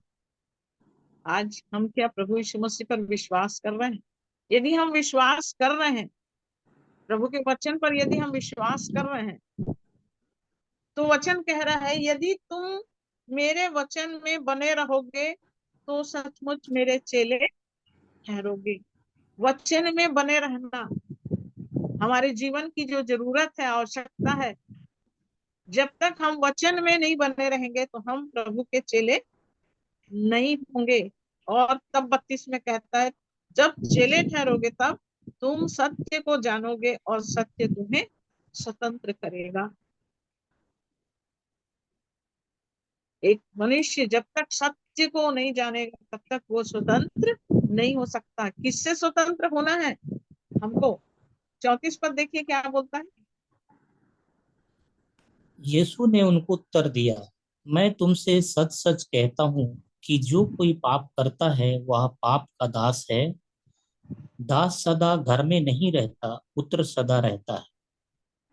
हाँ, यहाँ पर लिख लिख दिया वचन में कि जो कोई पाप करता है वह पाप का दास है। और दास सदा घर में नहीं रहता, पुत्र सदा रहता है। पाप करने वाला पाप का दास है। हमको दासत्व से, आज मनुष्य पाप के दासत्व में जकड़ा हुआ है। मनुष्य पाप के दासत्व में बंधा हुआ है। पाप के कारण मनुष्य आज सत्य तक नहीं पहुंच पा रहा है।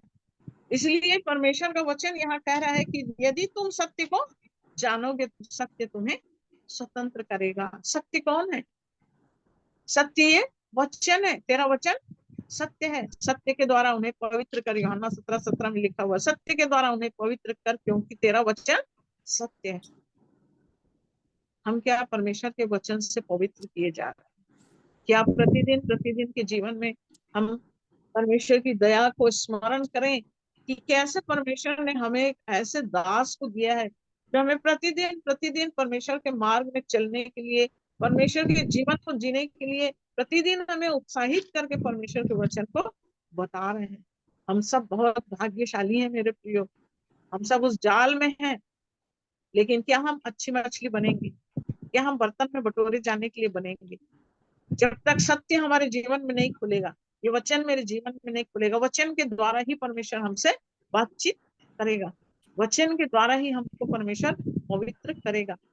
हमको पाप से अपने जीवन को अलग करना है, शरीर के जीवन से हमको अपने आप को अलग करना है। इसलिए रोमियो 12 में कहता है कि हे प्रियो, मैं तुमको परमेश्वर की दया स्मरण दिला करके तुमको ये विनती करता हूँ कि अपने शरीरों को जीवित और पवित्र और परमेश्वर को भावता हुआ करके बलिदान चढ़ाओ। ये तुम्हारी आत्मिक सेवा है। क्या मेरे प्रियो, हम आज इस आत्मिक सेवा में जुटे हुए हैं? प्रतिदिन हम वचन तो सुन रहे हैं, पर क्या हम अपने शरीरों को जीवित और पवित्र और परमेश्वर को भावता हुआ बलिदान चढ़ाते? यदि हम बलिदान चढ़ाएंगे तो अवश्य है, परमेश्वर का वचन कहता है, और तुम्हारी बुद्धि के नए हो जाने से तुम्हारा चाल चलन भी बदलता जाए, जिससे तुम परमेश्वर की भली भावती और सिद्ध इच्छा को अनुभव करके मालूम। हमारा प्रतिदिन का जीवन अनुभवों से गुजरना चाहिए। इसलिए यहाँ पर क्यों बोलते हैं, किसी के पास गवाही है तो गवाही दीजिए। यदि अनुभव से गुजरेंगे तो प्रतिदिन हमारे अंदर गवाही होगी। यीशु का लहू हमें सब पापों से छुड़ाने के लिए विश्वास योग्य और धर्मी है। इसका लहू हमको प्रतिदिन छुड़ा रहा है। प्रतिदिन हम अपने जीवन में शरीर की दशा से अपने आप को अलग करके, यदि हम प्रतिदिन उसके लहू से धुलते जाएंगे, शुद्ध होते जाएंगे, तो एक दिन आएगा जब पौलुस का ये वचन हमारे जीवन में होगा कि हम भी अपने शरीर को जीवित और पवित्र परमेश्वर को भावता हुआ करके बलिदान चढ़ाएं। ये आत्मिक सेवा है। सबसे इंपॉर्टेंट चीज यदि कुछ है तो मेरा व्यक्तिगत जीवन कैसे परमेश्वर के सम्मुख ग्रहण योग्य ठहरे, उसके लिए मुझे अपने शरीर को प्रतिदिन घटाना है और आत्मा के जीवन को प्रतिदिन ऊंचा करते चले जाना है। मृत्यु, जब तक मृत्यु के पार, हमको मृत्यु के पार ही वो जीवन मिलेगा। मृत्यु के पार उस जीवन में प्रवेश कर चुके हैं बोलता है। तो क्या हम मृत्यु को अपने जीवन में पहचान रहे हैं कि कौन कौन सी चीज मृत्यु का कारण है, कौन कौन सी चीज से मेरा जीवन मृत्यु के वश में है? मुझे उन सब चीजों को अपने जीवन से अलग करते चले जाना है जब तक मृत्यु के वश से नहीं। म्यूट हो गई है दीदी। दास सदा घर में नहीं रहता है, पुत्र सदा रहता है। अभी हम पढ़ रहे थे ना, पुत्र सदा रहता है। तो हमको दास नहीं, हमको पुत्र बनने के लिए पाप के बंधन से, पाप के दास से छुटकारा पाना है। तो प्रभु आप सबकी सहायता करें इन वचनों के द्वारा। परमेश्वर की आशीष हम सबको मिले और हम सब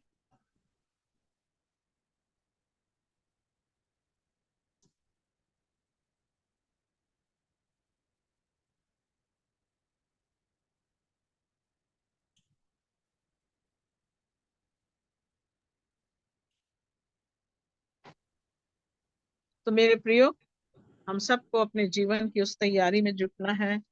अपने शरीर के जीवन से निकल के हमको आत्मा के जीवन में आना है और परमेश्वर के अनुग्रह में उस पुनरुत्थान की सामर्थ्य को अपने अंदर लेकर, जैसे गेहूं का दाना मरकर बहुत सफल लाता है, वैसे ही हमको भी अपने जीवन को प्रतिदिन शरीर में मरते और शरीर में घटते हुए परमेश्वर की इच्छा में बढ़ते और परमेश्वर के जीवन में फलवंत होते हुए बढ़ते चले जाना है। तो प्रभु आप सबको आशीष दे। और इंदिरा सिस्टर हैं जी हाँ, प्रेयर कर लेंगे सिस्टर। जी।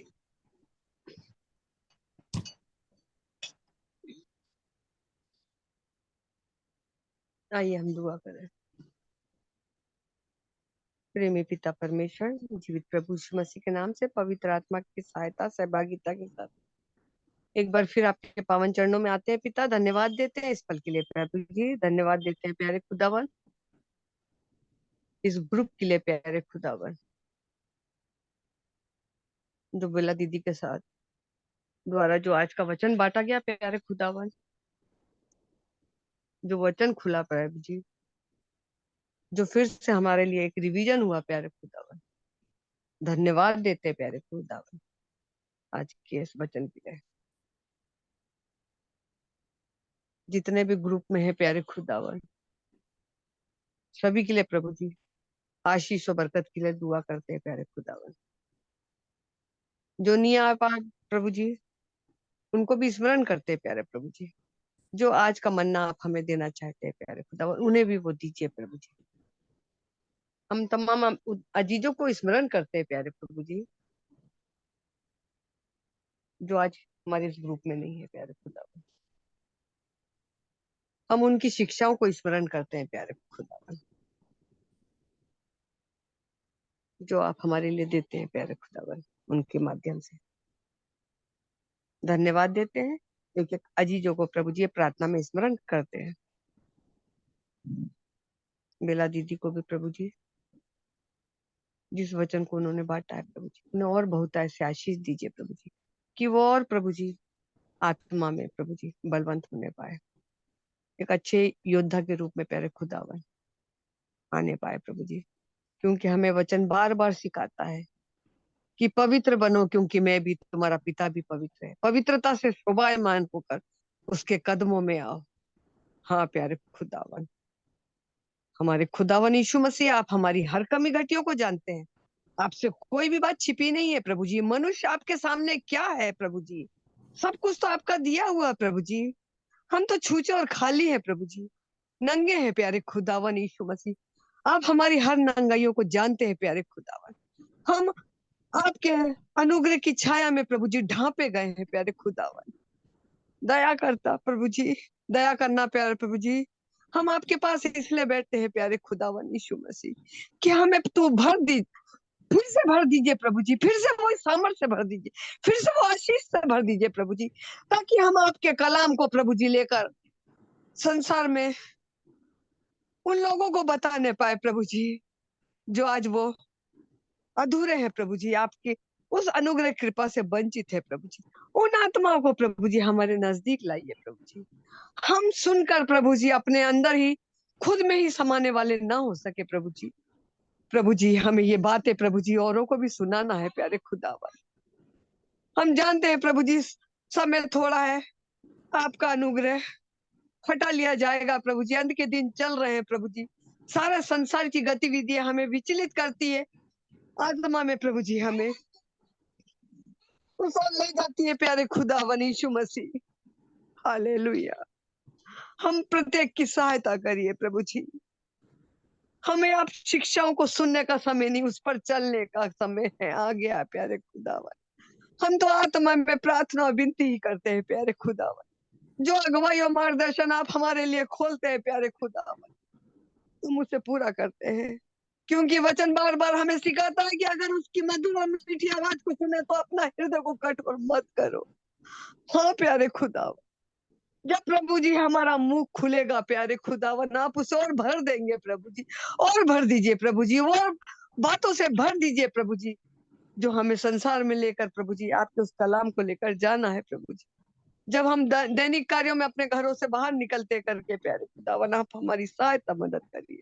हम छूछे और खाली नहीं बनने पाए प्रभु जी, हम वो फलवंत बीज बनने पाए प्यारे खुदावन यीशु मसीह, क्योंकि आप मेरे फलवंत पिता है प्रभु जी। आप हमारी सहायता करते हैं, प्रत्येक प्रियो की भी सहायता मदद करना प्रभु जी। हम आत्मा में बढ़ने पाए प्रभु जी, हमें आत्मा के द्वारा शरीर की क्रियाओं को नेस्तभूत करना है प्यारे प्रभु जी, और आपके उस बलिदान को और ऊंचा ऊंचे पर उठाना है प्रभु जी। हमें उस पहाड़ पर जाना है प्यारे खुदावन यीशु मसीह।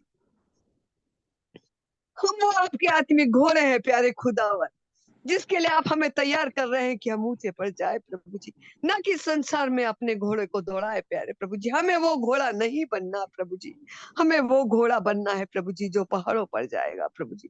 आप हमारी सहायता मदद करते हैं, धन्यवाद देते हैं प्यारे प्रभु जी। हर परिस्थिति में हम आपको धन्यवाद का बलिदान चढ़ाते प्रभु जी। हमारे पास आपको देने के लिए कुछ नहीं, हर वक्त सोते जागते सांसों के उतार चढ़ाव में केवल धन्यवाद धन्यवाद का ही बलिदान चढ़ाते हैं मेरे अब्बा।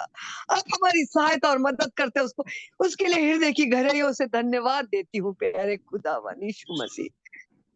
प्रभु जी जब हम मीटिंग गान करते हैं प्यारे खुदावन प्रभु जी, आपको हृदय की धन्यवाद देते हैं प्यारे खुदावन, कि विश्राम वार में जब प्रवेश करेंगे प्यारे प्रभु जी, शरीर तो हमारा विश्राम करेगा, मगर आत्मा हमारी आपसे बात करेगी प्रभु जी। जिस प्रकार से दिन से दिन बात करता, उसी प्रकार से रात भी ज्ञान की बातें सिखाती है प्रभु जी। हमें वो ज्ञान की बातें सिखाइए प्यारे प्रभु जी, ताकि हम आपके नाम को प्रभु जी लज्जित करने वाले ना बने प्रभु जी। हम सुनने वाले नहीं प्रभु जी, अब समय है हम उस पर चलने वाले बने। आपने हमारी सहायता मदद करी, पवित्र आत्मा आपने बोलने के लिए शब्द दिया, हृदय की गहराइयों से आपको धन्यवाद देते हैं प्यारे प्रभु जी। आपके मीठे और जलाली जल्दी आने वाले खुदावन यीशु मसीह के मीठे और मधुर और जलाली नाम से इस दुआ का अंत करती हूँ, सुन और कबूल करिए। आमीन आमीन आमीन आमीन। राजेश भाई हैं जी। जी, आगे का भाग देख लीजिए, आप बता दीजिए ना।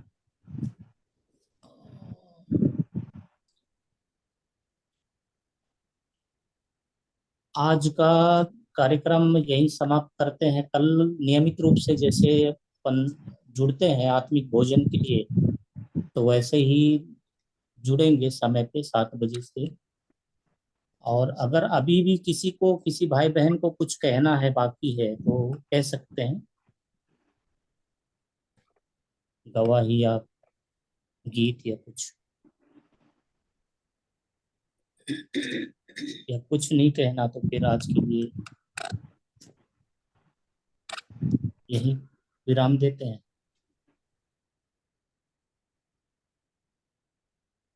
तो परमेश्वर हाँ, पिता अमन का भाई। प्रभु यीशु मसीह में धन्यवाद देते हैं। थैंक यू राजेश ब्रदर, और बिला आंटी जी को भी धन्यवाद वचन के भाग में अगुवाई करने के लिए, और हर एक प्रियो का धन्यवाद जो जुड़े। और मेरा विश्वास है कि आप सभी आशीषित हुए होंगे इन वचनों के द्वारा। सो हम परमेश्वर पिता का धन्यवाद देते हैं आपकी संगति के लिए। और जैसा कि ब्रदर ने पहले ही बता दिया, हम कल फिर प्रभु के दया अनुग्रह में शाम 7 बजे मिलेंगे। आप सभी आमंत्रित हैं, दूसरों को भी आप आमंत्रित कर सकते हैं। Thank you Rajesh brother once again. So जय मसीह जी। जय जय मसीह मसीह की। की। अमन बेटा, शालोम। जय मसीह की। Shalom shalom. गुड नाइट सभी को। सभी गुड भाई नाइट। जय दिन मसीह। बाद बीती। Good night. Good night. तो अब हम मीटिंग एंड कर रहे हैं।